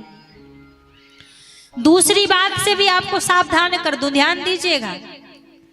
आप यदि सोचो कि हम भगवान की शरण में आ जाएं तो क्या हमारे जीवन में दुख नहीं आएगा, क्या हमारे जीवन में कोई संकट नहीं आएगा? तो हम ये नहीं कहेंगे कि जीवन में दुख नहीं आएगा, जीवन में संकट नहीं आएगा। दुख आएगा, संकट आएगा, क्योंकि जीवन दुख सुख का ही नाम जीवन है। लेकिन अंतर कितना हो जाएगा। आज जब दुख आता है ना, तो दुख के समय में अकेले खड़े रहते हो, अकेले दुख से लड़ते रहते हो। लेकिन जब राम जी की शरण में आ जाओगे महाराज, तब जीवन में दुख तो आएगा, पर दुख आने से पहले रघुनाथ जी साथ आकर खड़े हो जाएंगे। तब दुख के समय में अकेले नहीं रहना पड़ेगा। दुख आएगा पर दुख हरने वाले वो दीनानाथ आपके साथ खड़े रहेंगे। यही अंतर है शरणागत वाले व्यक्ति में और जो भगवान के शरणागत नहीं है उसमें, बस इतना ही अंतर है। दुख दोनों के जीवन में आते हैं। एक अकेला दुख से लड़ रहा है और दूसरा आनंद के साथ दुख के समय में भी खूब आनंद से जीवन जी रहा है। तो अंतर केवल मात्र इतना ही है। तो दुख जीवन में आएगा पर दुख के पहले प्रभु आ जाएंगे। इसलिए शरणागति के घाट पर बैठकर आज प्रभु की उस पावन कथा को हम आप यहाँ पर श्रवण करेंगे। महाराज शरणागति शब्द पहले जानिए, कहना बहुत आसान है। आज हम कह दें कि हम भगवान की शरणागति है, भगवान की शरण में है, कहना सरल है, करना उतना ही कठिन है। शरणागति का यदि छोटे शब्द में, 2 शब्दों में शरणागति की आपको व्याख्या कर दी जाए, 2 शब्द में समझा दिया जाए, तो मान लो जीते जी हमने पिंडदान कर दिया अपना। दो शब्दों में। लोग क्या करते हैं, मरने के बाद पिंडदान करते हैं। जब मर जाओगे तब गया जी में जाओगे पिंडदान करने के लिए। पिंड क्या है? पिंड है हमारी देह, और हम पिंड का दान करने के लिए गया जी जाते हैं। पर आपसे कहें, जो भगवान की शरण में आ गए ना, वो गया जी जाए या ना जाए, पर उन्होंने जीते जी अपना पिंड दान कर दिया। क्यों? पिंड है हमारी देह, और हमारी देह की सारी गतिविधियां जब हमने रघुनाथ जी को दान में दे दी, रघुनाथ जी के चरणों में रख दिया इस पिंड को, राम जी अब आपने किया है इसलिए अच्छा हो गया है, हम मेहनत कर रहे थे इसलिए ऐसा बन गया, इसलिए अच्छा हो गया। और वही कोई बुरा काम हो जाए तो कहेंगे अरे महाराज भगवान की इच्छा थी, जैसा हुआ राम जी की मर्जी थी सो हो गया। तो आपसे कहें, ये शरणागति नहीं है कि अच्छा हुआ सो हमने कर दिया, अब बुरा हुआ सो भगवान की मर्जी ना। शरणागति का भाव तो है अच्छा होवे सो राम जी की कृपा, और बुरा होवे सो राम जी की कृपा। जो भी हुआ उनकी कृपा से हुआ, वास्तव में वही सच्ची शरणागति है। एक छोटा सा चरित्र आपको श्रवण कराऊं। एक रघुनाथ जी के भक्त हुए हैं, जाति से केवट थे, उनको केवट भैया सब कहा करते थे। अब केवट राम जी के शरणागत थे, इतना सरल स्वभाव, पढ़े लिखे तो थे नहीं, हृदय से बहुत सरल। अब कोई पूछे भैया केवट कैसे हो, तो ये जवाब नहीं देते कि हम बढ़िया हैं या ठीक है ना, जवाब देते रघुनाथ जी की कृपा है, रघुनाथ जी की कृपा से सब बढ़िया है। अब जीवन में दुख का समय भी चल रहा हो तो भी कोई पूछे केवट भैया कैसे हो, सब ठीक ठाक तो चल रहा है, तो हमेशा मुस्कुरा के कहते अरे राम जी जाने, रघुनाथ जी की कृपा से सब आनंद में चल रहा है। इनका हमेशा उत्तर ही यही होता कि राम जी जाने, राम जी की इच्छा से सब बढ़िया चल रहा है। अब घर से गरीब थे, इनके घर में 2 पुत्र थे, एक इनकी बालिका थी, तो इनकी जो कन्या थी वो विवाह योग्य हुई। अब इनके जो दोनों बालक थे वो कहने लगे पिताजी अभी हमारे घर में तो उतना पैसा रुपया है नहीं कि हम अपनी बहन का विवाह कर दें, आप ऐसा करो जो हमारे गांव के जमींदार हैं आप उनके पास जाके कुछ उधार ले आओ, उनसे उधार पैसा लेके हम अपनी बहन का विवाह कर देते हैं, फिर हम दोनों भाई परदेश जाएंगे पैसा कमाने के लिए, तो वो पैसा लाके आप जमींदार को वापस लौटा देना। केवट ने ऐसा ही किया, जमींदार के पास में गए, कुछ उधार लिया और एक पर्ची पर जमींदार ने लिख दिया कि इतना इतना उधार मैंने केवट को दिया है। अब बेटी का विवाह कर दिया, बच्चे परदेश गए पैसा कमाने के लिए। अब कुछ दिन बाद जब इनके दोनों बालक पैसा रुपया कमा के लौटे, ईमानदार थे केवट, बहुत सरल स्वभाव था, तो सबसे पहले कहने लगे देखो अपना घर का काम काज तो बाद में देखा जाएगा, जैसा चल रहा है बढ़िया चल रहा है, सबसे पहले जिसका उधार लिया उसका चुका देना चाहिए। तो उस पैसों को लेकर जमींदार के पास पहुंचे और कहा भैया देखो आपने जितना उधार दिया था मैं समय पूरा होने से पहले आपका पैसा लेकर आया हूं। अब उन पैसों को देखा जमींदार ने, पैसे अपने पास रख लिए और एक पर्ची पे लिख दिया कि केवट ने जितना उधार मुझसे लिया था वो सारा उधार केवट ने लौटा दिया है, पर्ची पर लिख दिया। और जमींदार बोला देखो भैया केवट इसको अच्छे से पढ़ लो, मैंने इसमें लिख दिया है, बाद में मत कहना। अब केवट पढ़े लिखे तो थे नहीं, तो केवट ने कहा देखो भैया मैं तो जानता नहीं हूँ आपने क्या लिखा है क्या नहीं लिखा, मैं तो पढ़ा लिखा हूँ नहीं, पर हाँ आपने जो भी लिखा हो मेरे राम जी जाने, क्योंकि स्वभाव था तो कहा राम जी जाने। अब जैसी कहा तो जमींदार के मन में लालच आ गया, जमींदार को लगा कि देखो हम दोनों के अलावा तीसरा कोई है ही नहीं, किसी तीसरे व्यक्ति के सामने इसने पैसे नहीं लौटाए हैं, हम दोनों ही थे, इसको इससे तो दोबारा पैसे लिए जा सकते हैं। चालाकी करके उस जमींदार ने जिस पुरानी पर्ची में जिसमें लिखा था कि केवट ने इतना उधार लिया है वो पर्ची केवट को दे दी, और जो नई पर्ची बनाई थी वो अपनी किताब की डायरी के बीच में रख के अपनी अलमारी की दूसरे नंबर की ड्राज में रख दिया उसको। अब जाके महाराज केवट के नाम का मुकदमा दर्ज करा दिया। मुकदमा दर्ज करा दिया। अब केवट को अदालत में बुलाया। जज साहब ने, केवट आया, जमींदार आए, केवट से पूछने लगे, भैया केवट, क्या आपने इन जमींदार से कुछ उधार पैसा लिया था? केवट बोले, लिया तो था, समय इतना बीत गया, अभी तक आपने पैसा नहीं लौटाया। केवट कहने लगे, महाराज मैंने तो जितना पैसा लिया था एक एक करके सारा पैसा लौटा दिया है, 1 रुपया अपने पास नहीं रखा। जज साहब कहने लगे, अच्छा, जब तुमने पैसा लौटा दिया तो जमींदार ने फिर झूठा मुकदमा क्यों दर्ज करवाया? सच बताओ, तुमने पैसा लौटाया है? केवट बोले, महाराज मैं सच कह रहा हूं, मैंने सारा पैसा लौटा दिया। कोई गवाह है तुम्हारे पास में? कोई सबूत है जिससे साबित हो जाए कि तुमने पैसा लौटा दिया है? केवट का स्वभाव था, तो केवट ने कह दिया, महाराज गवाही की क्या बात करूं, मेरे राम जी तो थे, वो तो देख रहे थे। इतना कह दिया। अब आज की जनरेशन के पढ़े लिखे लोगों के सामने बात कहें तो वो तो यही सोचेंगे कि शायद राम जी नाम का कोई व्यक्ति होगा। तो जज साहब को भी यही लगा कि शायद राम जी नाम का कोई व्यक्ति होगा।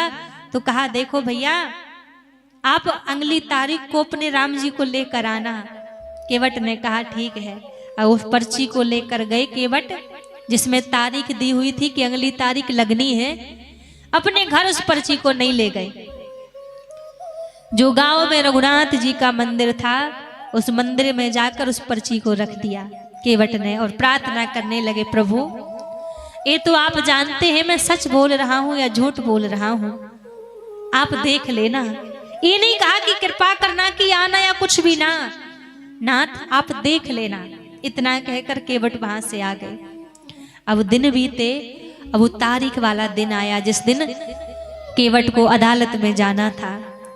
जमींदार पहुंच गए अदालत में बड़े प्रसन्न होकर। आज तो दोबारा पैसा मिलेगा, दोबारा रुपया मिलेंगे, क्योंकि कोई सबूत नहीं है, कोई गवाह नहीं, कैसे साबित करेगा केवट? कार्यवाही शुरू की।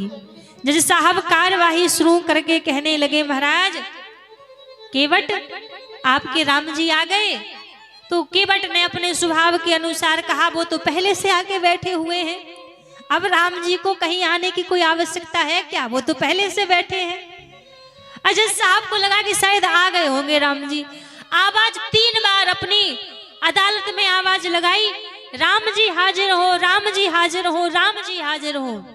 अब जैसी आवाज लगाई, यहाँ जमींदार तो प्रसन्न हो रहा है, कौन से राम जी आ जाएंगे। तब तक केवट ने, जमींदार ने और जज साहब ने सामने क्या देखा? एक बुजुर्ग व्यक्ति सर पे सापा बांध रखा है, हाथ में लाठी लेकर सामने से चला आ रहा है। अब जैसे ही सामने से आए, जज साहब बोले, भैया आप ही राम जी हो? वो बुजुर्ग व्यक्ति कहने लगा, हाँ मैं ही राम जी हूं। क्या तुम्हारे सामने केवट ने जमींदार को पैसे लौटाए थे? वो व्यक्ति कहने लगा, हाँ मेरे ही सामने पैसे लौटाए थे। जमींदार बोले, महाराज ये झूठ बोल रहे हैं, इनसे पूछो इनके पास क्या सबूत है, क्या गवाह है कि इनके सामने पैसे लौटाए थे। अब वो व्यक्ति कहने लगा, जज साहब सबूत मेरे पास नहीं है, गवाह मेरे पास नहीं है, सबूत खुद जमींदार के पास में है। आप अपने किसी कर्मचारी को भेजिए, जमींदार की जो दुकान है, दुकान की अलमारी के दूसरे नंबर की ड्राज में, उस डायरी में वो पर्ची रखी हुई है जो स्वयं जमींदार ने लिखी हुई थी। जज साहब ने ऐसे किया, अपने एक कर्मचारी को भेजा, तो वो पर्ची उसी अलमारी में उस किताब के बीच में रखी हुई थी, जिस पर्ची में, इसको बढ़ा दो थोड़ा सा, जिस पर्ची में लिखा हुआ था कि जितना उधार केवट ने लिया है वो सारा उधार लौटा दिया है, वापस कर दिया। अब जैसे ही पता चला तो महाराज आकर जमींदार को झूठा मुकदमा दर्ज कराने के आरोप में सजा दी गई। अब केवट लौट कर चला गया और जो बुजुर्ग व्यक्ति आया था वो भी लौट कर चला गया। यहाँ तक सब बढ़िया चला अभी तक। लेकिन अब क्या हुआ, जब रात्रि के समय में आज जज साहब अपने घर में जाकर सो रहे थे, तो विचार कर रहे हैं, इतने मैंने गवाह देखे, मेरी आयु बीती जा रही है, फैसला सुनाते सुनाते, पर ऐसा अनोखा गवाह तो मैंने पहली बार देखा है। मेरा मन कर रहा है क्यों ना एक बार फिर उनसे भेंट की जाए, उनसे मिलने जाऊं। अब भोर की बेला हुई, सुबह हुई, जज साहब पहुंच गए केवट के गांव में। केवट के गांव में जाकर लोगों से पूछने लगे, महाराज आपके गांव में जो राम जी नाम के सज्जन व्यक्ति रहते उनका घर कौन सा है? लोग कहने लगे, महाराज हमारे गांव में तो जैसा स्वरूप आप बता रहे हैं ऐसे स्वरूप वाला तो कोई व्यक्ति नहीं रहता। जज साहब बोले, शायद आपको पता नहीं होगा, किसी और से पूछता हूँ। एक एक करके सबसे जज साहब ने पूछ लिया। ज्यादा बड़ा गांव नहीं था, छोटा सा ही गांव था। सब लोगों से पूछ लिया, वो व्यक्ति पूरे गांव में नहीं मिला, वैसा स्वरूप वाला उस नाम वाला व्यक्ति पूरे गांव में नहीं मिला। साज हो गई। उदास होकर जज साहब अपने घर लौट आए। अपने घर आके लौट के अपने घर में बैठे रोने लगे। रोने लगे तो घर वाले पूछ रहे हैं, महाराज क्या बात है, आप क्यों रो रहे हैं, आपके रोने का कारण क्या है? तो जज साहब कह रहे, आज मेरे ऊपर कृपा हुई है। तो लोगों ने कहा, कैसी कृपा हुई है? जज साहब कहने लगे, महाराज शिव सारद नारद शेष महेश के नहीं ध्यान में आते रहे। शिव सारद नारद शेष महेश के नहीं ध्यान में आते रहे। सोई आज विनीत अदालत में क्यों ताके गवाहे कहाते रहे। सोई आज विनीत अदालत में केवल टाके गवाह कहाते रहे। जज साहब कह रहे हैं, शिव सारद नारद शेष महेश के नहीं ध्यान में जाते रहे। बड़े बड़े ऋषि जन संत महात्मा के ध्यान में जो परमात्मा जाते नहीं है, जिन्होंने जन्म बिता दिए ध्यान करते करते कि प्रभु याद में आ जाए, ध्यान में आ जाए, वो प्रभु उनके ध्यान में नहीं जाते। लेकिन आज उस केवट की सरलता से प्रभु रीझ के सोई आज विनीत अदालत में क्यों टाके गवाह कहाते रहे। वो केवट की गवाह बनकर अदालत में आए तो लोग कहने लगे, जज साहब फिर इसमें रोने वाली कौन सी बात है? आपको तो प्रसन्न होना चाहिए कि कम से कम भगवान ने कृपा की और कृपा करके आपको दर्शन तो मिल गए भगवान के। फिर आप रो क्यों रहे हैं, रोने का कारण क्या है? जज साहब बोले, मैं इसलिए नहीं रो रहा कि प्रभु मुझे छोड़कर चले गए, आए मुझे दर्शन दिए, मैं पहचान नहीं पाया, मैं इसलिए नहीं रो रहा हूं। तो फिर रोने का कारण क्या है? जज साहब बोले, महाराज सुख धोके हो दर्श दिए को भय, सुख धोके हो दर्श दिए को है। दुख नहीं को तजे जाते रहे। कुर्सी पे बना जज बैठा रहा, कुर्सी पे बना जज बैठा रहा। जगदीश खड़े सब जाते रहे। कुर्सी पे बना जज बैठा रहा। जगदीश खड़े समझाते रहे। जज साहब कह रहे हैं, मेरे रोने का कारण ये है कि भगवान आए सुख दोके हूँ दर्श दिए को भय। भले ही भगवान ने धोखे से मुझे दर्श दिए, दुख नाहिन को तज जाते रहे। इस बात का भी दुख नहीं है कि प्रभु आए और मुझे छोड़कर चले गए। तो मेरे रोने का कारण क्या है? मेरे रोने का कारण ये है कि माया भरे नेत्र उनको पहचान ना सके। कुर्सी पर मैं जज बना बैठा रहा और सामने मेरे रघुनाथ जी खड़े खड़े मुझे समझाते रहे, मैं उनको पहचान ना सका। मेरे सामने मेरे प्रभु खड़े रहे, ये मुझसे अपराध हो गया, इसलिए मैं रो रहा हूँ। उसी दिन से जज साहब ने सारा घर परिवार छोड़ के बस वृंदावन की गलियों में डोलते रहे।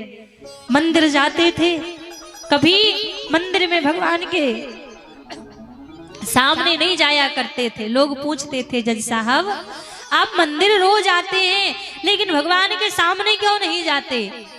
तो जज साहब कह देते थे, मैं इनका अपराधी हूँ। ये मेरे सामने खड़े थे प्रभु, मैं इनके सामने बैठा रहा, इसलिए मैं प्रभु के सामने जाने योग्य नहीं रहा, इसलिए मैं सामने नहीं जाता। तो महाराज, ये कथा श्रवण करने का भाव केवल एक ही है, शरणागति कौन से स्तर की हमारी होनी चाहिए। शरणागति ऐसी होनी चाहिए कि बस भरोसा इतना अटूट हमारा रघुनाथ जी के ऊपर हो, ये ऐसा भरोसा हो, लाख संकट जीवन में आ जाए, लाख दुख जीवन में आ जाए, हमारा भरोसा ना डगमगाए। ऐसा राम नाम रंग हमारे जीवन में आए, ऐसी प्रभु की कृपा जीवन में हो कि कभी भी वो भरोसा हमारा ना टूटे, ऐसी शरणागति जीवन में आए। तो महाराज, शरणागति के घाट पर बैठकर हम ऐसे भगवान की उस दिव्य पावन कथा को श्रवण करेंगे। कल के प्रसंग में बड़े ही धूमधाम से हम सभी भगवान शंकर माता पार्वती का विवाह उत्सव कल की कथा में मनाएंगे। आज कुछ देर में हम सभी के बीच में आज की एक बड़ी सुंदर झांकी है, क्योंकि कहते हैं जैसे प्रथम पूज्य गणेश जी है, तो झांकी में भी जो प्रथम स्वरूप होता है वो गणेश जी की प्रथम झांकी होती है। तो थोड़ी देर में अभी हम सभी को भगवान की सुंदर झांकी का दर्शन पूजन करने का सुंदर सौभाग्य हम सभी को प्राप्त होगा। तो महाराज, यहाँ पर तुलसीदास जी ने कथा का नाम लिखा, रामचरितमानस, और कथा को लिखना जब प्रारंभ किया तो सबसे पहले बाबा तुलसीदास जी ने 7 कांड कथा में लिखे। बाल कांड, अयोध्या कांड, अरण्य कांड, किष्किंधा कांड, सुंदर कांड, लंका कांड और उत्तर कांड, ये 7 कांड सबसे पहले प्रभु ने तुलसीदास जी ने रामचरितमानस में लिखे। और महाराज, 7 कांड लिखने के बाद सबसे पहले बाल कांड में बाबा तुलसीदास जी ने 7 श्लोक लिखे और हम सभी के बीच में गणेश भगवान की बड़ी सुंदर झांकी आई हुई है। एक बार सभी लोग जोरदार जयकारा लगाएंगे, बोलिए गणेश भगवान की जय हो। और अभी थोड़ी देर में हम सभी को भगवान का पूजन करने का सौभाग्य प्राप्त होगा। जय। और हमारे ये प्रवीण सिंह जी की तरफ से 200 रुपए ठाकुर जी की सेवा में अर्पण हुए। एक बार जोरदार ताली बजाएं। प्रवीण सिंह जी 200 रुपए। बोली रामलला सरकार की जय। और हम सभी के बीच में भगवान की बड़ी सुंदर झांकी आई हुई है, तो एक एक करके सभी भगवान का पूजन करेंगे। तो भैया मंच पे हैं, तो पहला पूजन आप ही प्रभु का कीजिए। उसके बाद हमारे राजा भैया यहाँ पे बैठे हो, तो आप भी आके भगवान का पूजन करेंगे। फिर एक एक करके हमारे सभी दादाजी लोग, सभी माताएं बहनें, एकदम सब साथ में उठ के नहीं आएंगे, समय हमारे पास पर्याप्त है। एक एक दो दो करके सभी लोग भगवान का पूजन करने के लिए मंच पे आएंगे। पूजन करने के बाद तुरंत जाके अपने स्थान पर बैठ जाएंगे, ज्यादा देर यहाँ पर रुकेंगे नहीं। एक एक दो दो लोग करके सभी लोग आएंगे पूजन के लिए और जाके पुनः अपने स्थान पर सभी लोग बैठेंगे। तो भैया आप आइए, पहले भगवान का पूजन कीजिए।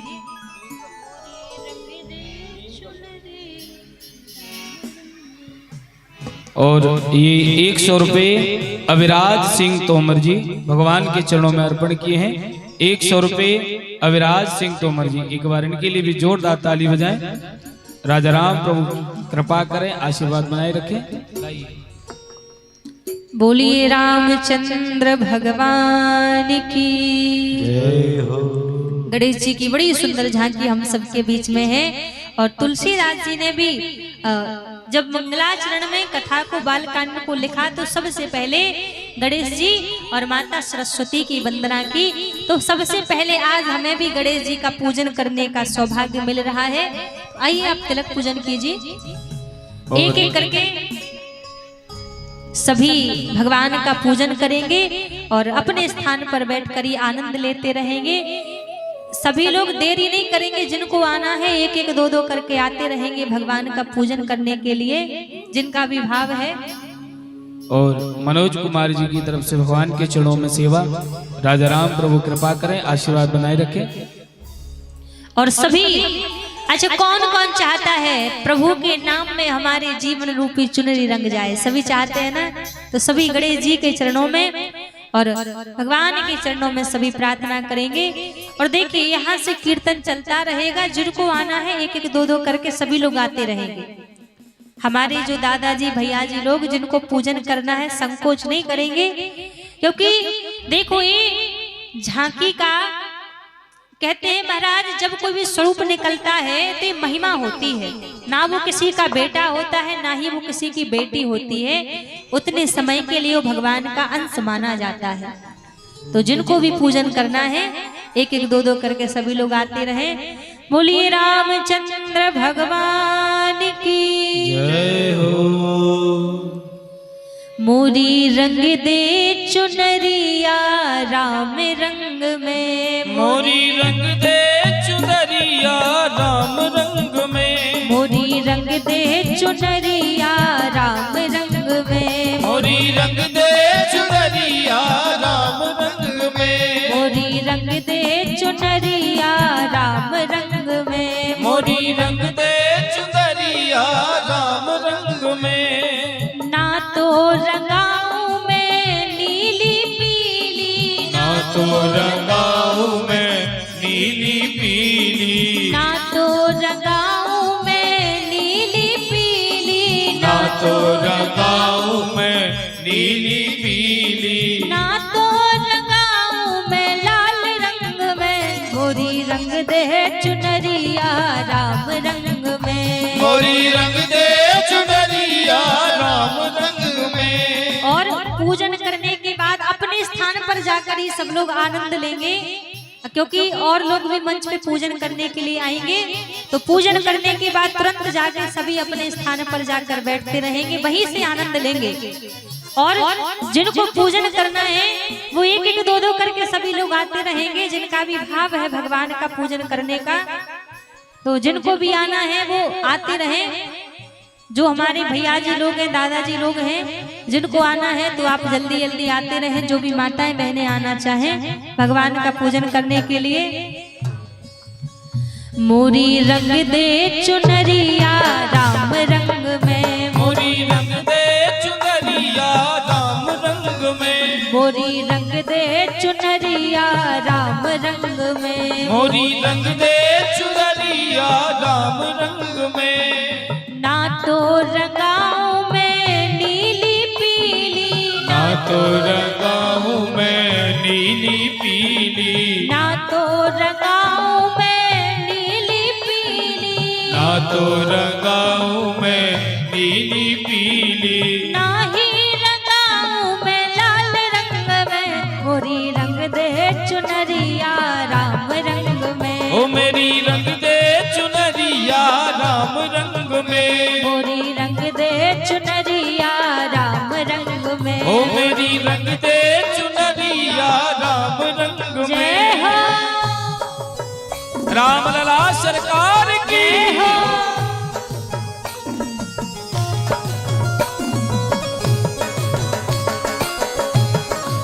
रामचंद्र भगवान की जय हो।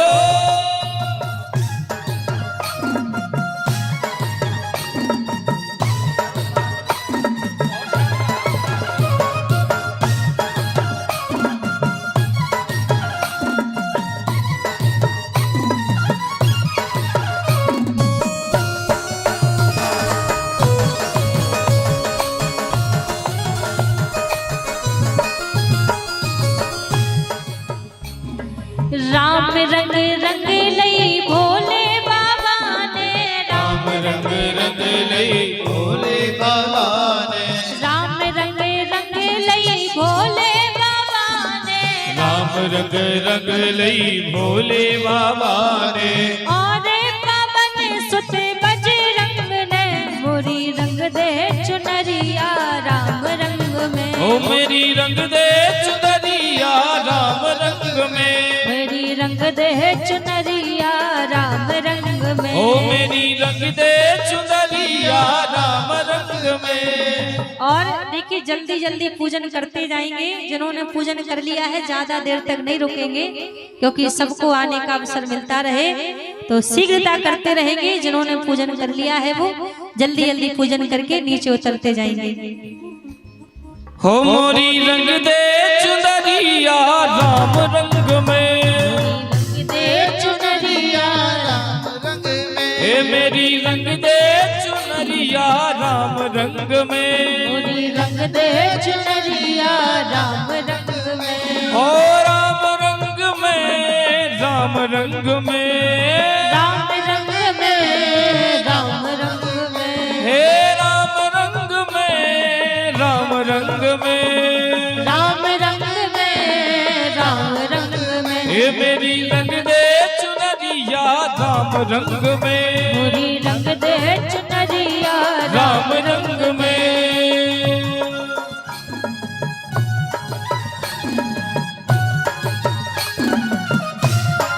जय हो।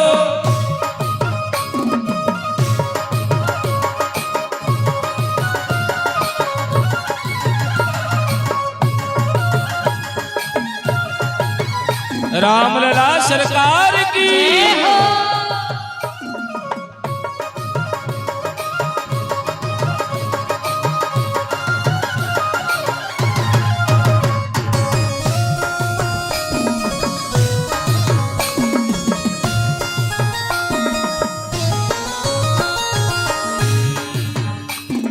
सूरदास नानक कबीरा ने रंग लई। सूरदास नानक कबीरा ने रंग लई। सूरदास नानक कबीरा ने रंग लई। सूरदास नानक कबीरा ने रंग लई। चैतन्य रंग लई महामंत्र से मोरी रंग दे चुनरिया राम रंग में। मेरी रंग दे चुनरिया राम रंग में। मोरी रंग दे चुनरिया राम रंग में। हे मेरी रंग दे चुनरिया राम रंग में। और ये ममता जी के द्वारा 100 रुपए और भगवान प्रभु के चरणों में अर्पण हुए। बिहारी जी कृपा करें, राजा राम आशीर्वाद बनाए रखें। ममता जी 100 रुपए। हो मोरी रंग दे चुनरिया राम रंग में। मोरी रंग दे चुनरिया राम रंग में। मोरी रंग दे चुनरिया राम रंग में। मोरी रंग दे चुनरिया राम रंग में। हे राम रंग में राम रंग में। राम रंग में राम रंग में। हे राम रंग में राम रंग में। राम रंग में राम रंग में। हे मोरी हो मोरी रंग दे चुनरिया राम रंग में। मोरी रंग दे चुनरिया राम रंग में। रामलला सरकार की। जय हो।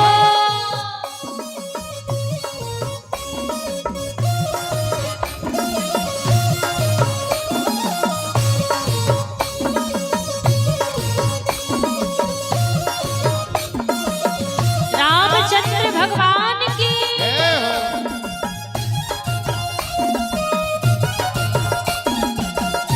जय हो।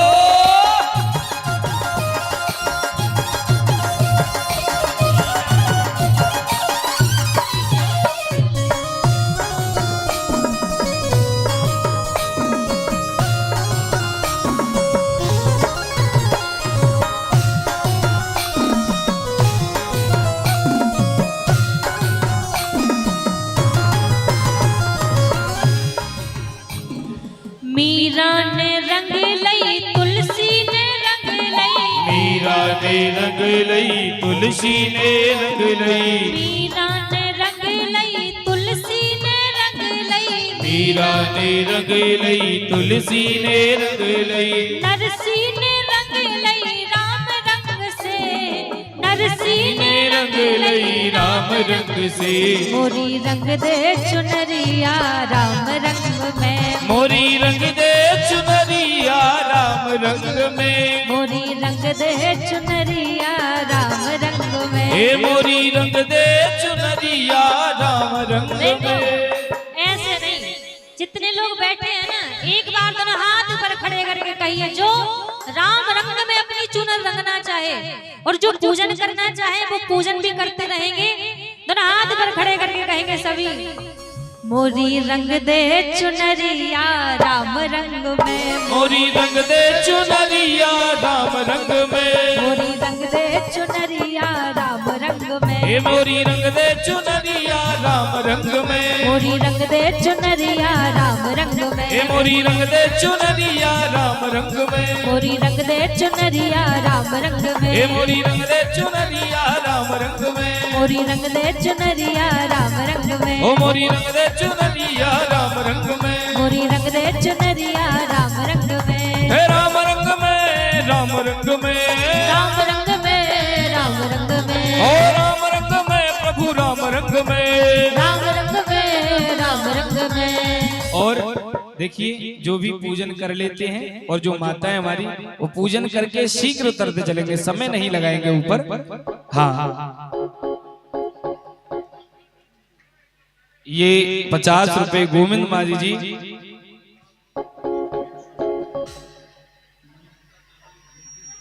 ये ममता कुमारी बिंडी 100 रुपए भगवान के चरणों में अर्पण किए हैं। हो मोरी रंग दे, हो मोरी रंग दे चुनरिया राम रंग में, मोरी रंग दे चुनरिया राम रंग में, मोरी रंग दे चुनरिया राम रंग में, मोरी रंग दे चुनरिया राम रंग में। और ये 200 रुपए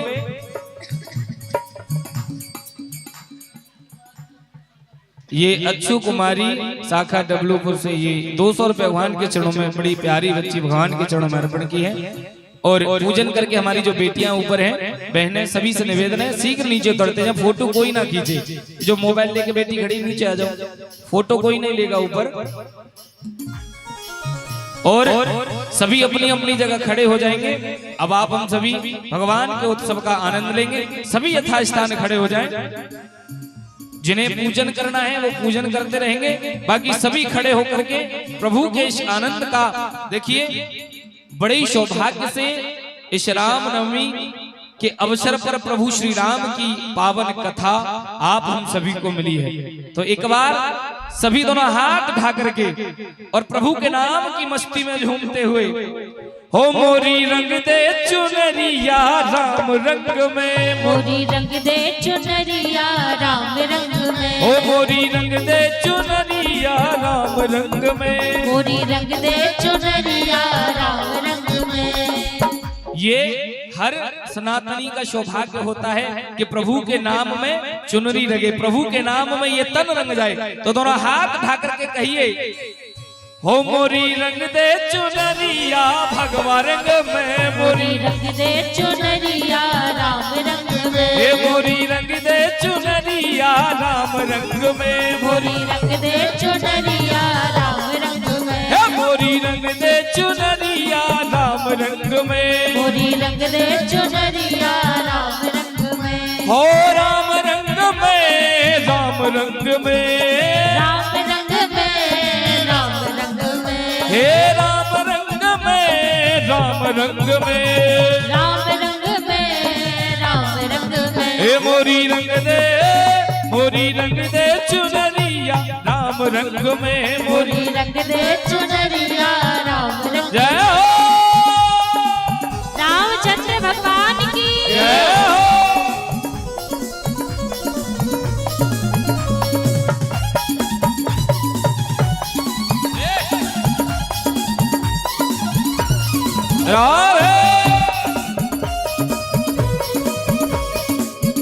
और ये बेटा मोबाइल का मना किया है, मोबाइल मंच पर कोई नहीं चलाएगा।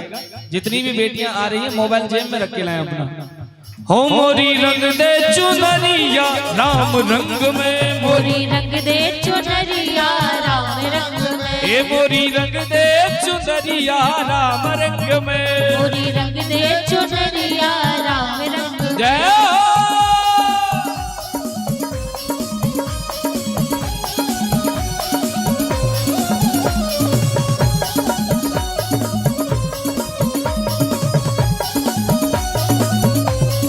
हरि बोल।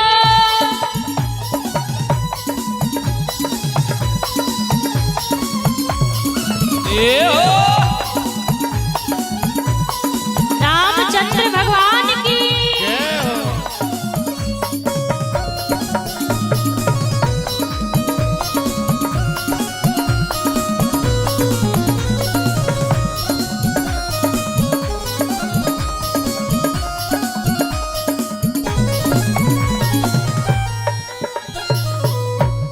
बोली राम लला सरकार की जय हो। आज कथा का दूसरा दिन है और बड़ा ही सुंदर रामनवमी पर्व ये आप हम सभी उत्सव मना रहे हैं। कौन कौन राजा राम का हुआ है दोनों हाथ उठा करके कहिए। जो प्रभु श्री राम के हैं दोनों हाथ उठा के मस्ती में कहिए। हो हम हाथ उठा कर कहते हैं हम हो गए श्री रघुनंदन के। ऐसे नहीं, मस्ती में झूमते हुए कहेंगे सभी दोनों हाथ उठा के।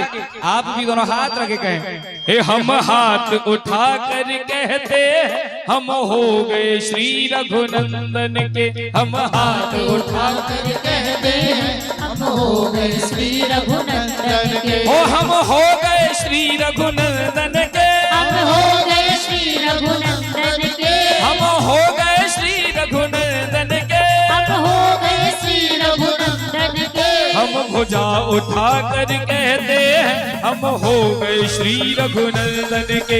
हम भुजा उठा कर कहते हैं हम हो गए श्री रघुनंदन के। हो कोई भला कहे या बुरा कहे, कोई भला कहे या बुरा कहे, कोई भला कहे या बुरा कहे, कोई भला कहे या बुरा कहे। हज कहता है सो कहता रहे, हज कहता है सो कहता रहे, हज कहता है सो कहता रहे, हज कहता है सो कहता रहे।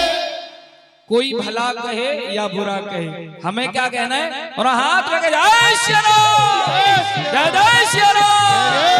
हे हम झूम झूम गुण गाएंगे हम हो गए श्री रघुनंदन के।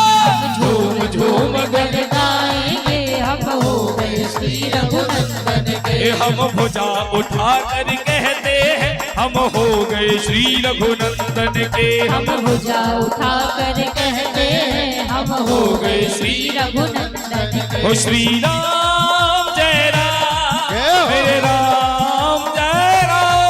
श्री राम जय राम, मेरे राम जय राम। हो श्री राम जय राम, मेरे राम जय राम। श्री राम जय राम, मेरे राम जय राम। हो हम हाथ उठा कर कहते हैं हम हो गए श्री रघुनंदन के। हम हाथ उठा कर कहते हैं हम हो गए श्री रघुनंदन के। दोनों हाथ उठाइए सभी, दोनों हाथ उठा के एक दो 3 4 राम लला सरकार की ये हो।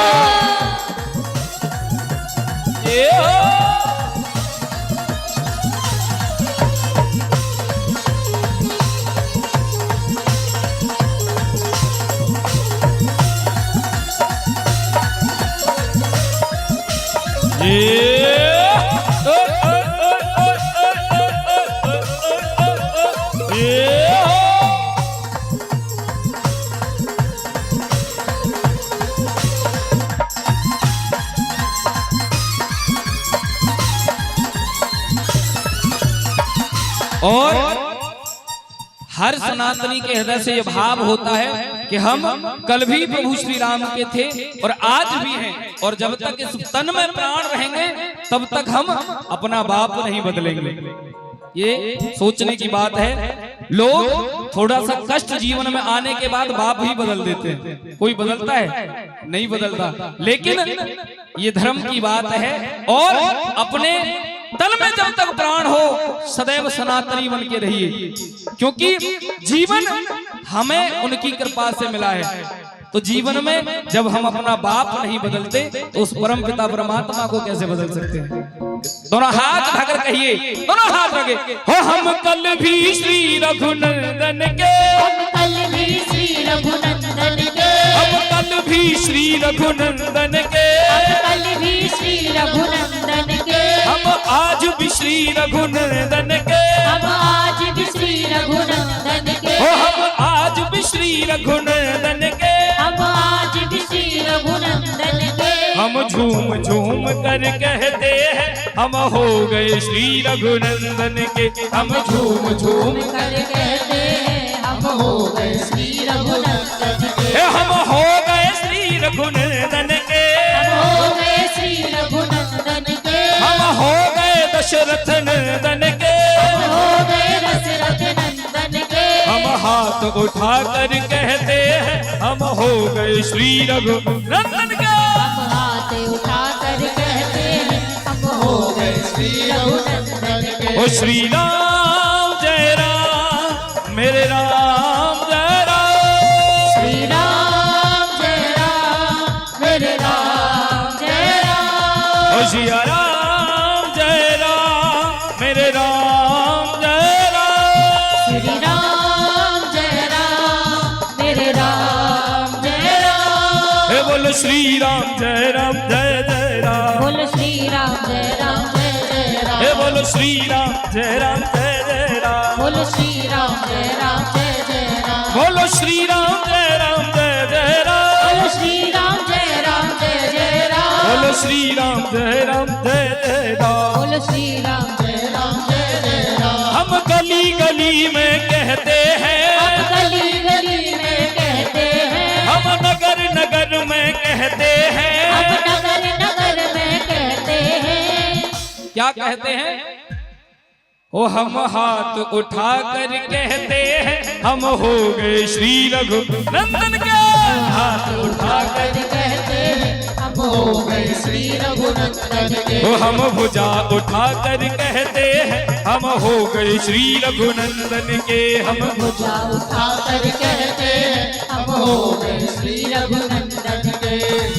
एक बार सभी दोनों हाथ उठाएंगे, इसके बाद आरती, जो भी आरती के लिए समिति के द्वारा बुलाया जाए, दोनों हाथ उठाके एक बार राम नाम लेते हुए हो बोलो श्री राम जय राम जय जय राम, बोलो श्री राम जय राम जय जय राम, हो बोलो श्री राम जय राम जय जय राम, बोलो श्री राम जय राम जय जय राम, बोलो श्री राम जय राम जय जय राम, बोलो श्री राम जय राम जय जय राम, बोलो श्री राम जय राम जय जय राम, बोलो श्री राम जय राम जय जय राम, बोलो श्री राम जय राम जय जय राम, बोलो श्री राम जय राम जय जय राम, हे बोलो श्री राम जय राम जय जय राम, बोलो श्री राम जय राम जय जय राम, हो बोलो श्री राम जय राम जय जय राम, बोलो श्री राम जय राम जय जय राम, हो बोलो श्री राम जय राम जय जय श्री राम। एक बार सभी कहें जय श्री राम, जय जय श्री राम।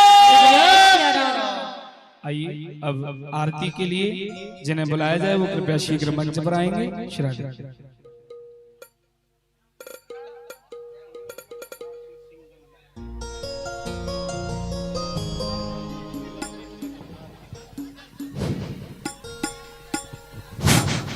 हेलो, आरती में जिन्होंने भाग लिया था हम उनसे फिर आग्रह करेंगे कि आप लोग मंच पर आवे। श्री विपिन कुमार सिंह जी, श्री महंती यादव जी, श्री अशोक कुमार सिंह जी, श्री मदन मोहन सिंह जी, श्री शालिग्राम शर्मा जी, श्री दिनेश ठाकुर जी, सुरेश पंडित जी, करुणाकांत चौधरी जी, श्री श्याम शाह जी, श्री कैलाश चौधरी जी, आप लोगों से आग्रह है कि मंच पर आवे और आरती में भाग लें। आरती से आप लोग अगर जगह ले लीजिए तो और अच्छा रहेगा।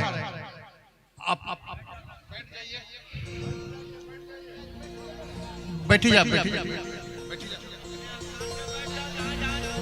जो जहां है वहीं बैठ जाए तो ज्यादा अच्छा। बैठना नहीं है, आरती होगी, सभी खड़े रहेंगे। बैठ करके आरती नहीं की जाती, सभी खड़े रहें, खड़े होकर के आरती करेंगे।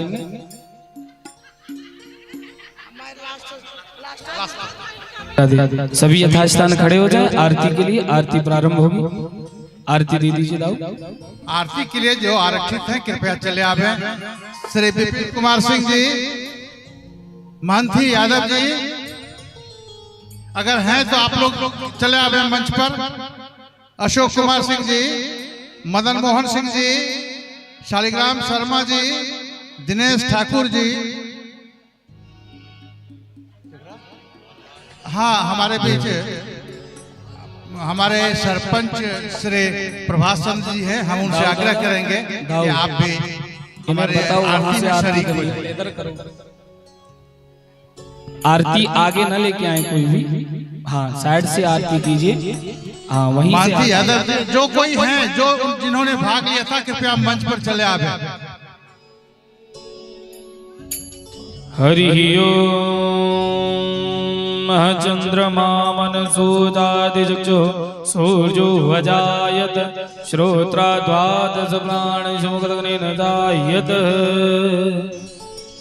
हे राजा राम तेरी आरती उतारो, हे राजा राम तेरी आरती उतारो, आरती उतारो तेरा गुण गाओ, आरती उतारो तेरा गुण गाओ, आरती उतारो प्यारे आपको मनाओ, तेरा गुण गाओ प्यारे आपको मनाओ। हे राजा राम तेरी आरती उतारो, हे राजा राम तेरी आरती उतारो, हो कनक सिंहासन राजत जोड़ी, कनक सिंहासन राजत जोड़ी, दशरथ जनक किशोरी, दशरथ नंदन जनक किशोरी, युगल छवि को सदा निहारो, हे राजा राम तेरी आरती उतारो, हो पाम भाग सो भित जग जननी, बाम भाग सो विद जग जननी, शरण विराजत है शुद्ध अंजनी, चरण विराजत है सुत अंजनी, ओ चरण विराजत है शुद्ध अंजनी, चरण विराजत है सुत अंजनी, उन चरणों को सदा पखारो, हे राजा राम तेरी आरती उतारो, हे राजा राम तेरी आरती उतारो, हे राजा राम तेरी आरती उतारो, आरती हनुमत के मन भाए, आरती हनुमत के मन भाए, आरती हनुमत के मन भाए, आरती हनुमत के मन भाए, राम कथा नित शिव जी गाए, राम कथा नित शिव जी गाए, राम कथा हृदय में उतारो, हे राजा राम तेरी आरती उतारो, हे अवध बिहारी तेरी आरती उतारो अवध बिहारी तेरी आरती उतारो। हो हे राजा राम तेरी आरती उतारो। हे राजा राम तेरी आरती उतारो। हे कर्पूर गौरम करुणावतार संसार सारम भुजगेन्द्रहार सदा वसन्तम हृदयारविंद भवं भवानी सहितं नमामि। त्वमेव माता चन्दा त्वमेव बन्धुः सखा त्वमेव वेदा त्वमेव सर्वं मम देव देव। त्वमेव सर्वं मम देव देव त्वमेव सर्वं मम देव देव। एक बार दोनों हाथ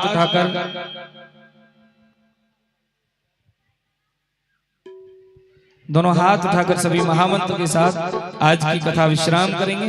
सभी दोनों हाथ उठाते हुए ओ हरे कृष्णा कृष्णा कृष्णा हरे हरे हरे राम राम राम हरे हरे। ओ हरे कृष्णा कृष्णा कृष्णा हरे हरे हरे राम राम राम हरे हरे।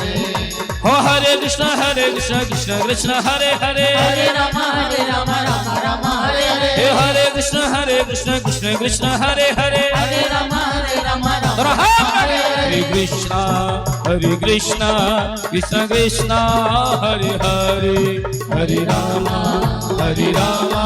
राम राम हरे हरे। हे हरे कृष्णा कृष्णा कृष्णा हरे हरे हरे राम राम राम हरे हरे। हो हरे कृष्णा कृष्णा कृष्णा हरे हरे हरे राम राम हरे हरे। हे हरे कृष्णा कृष्णा हरे हरे हरे राम राम हरे हे हरे। हरे कृष्णा कृष्णा हरे हरे हरे राम राम हरे हरे।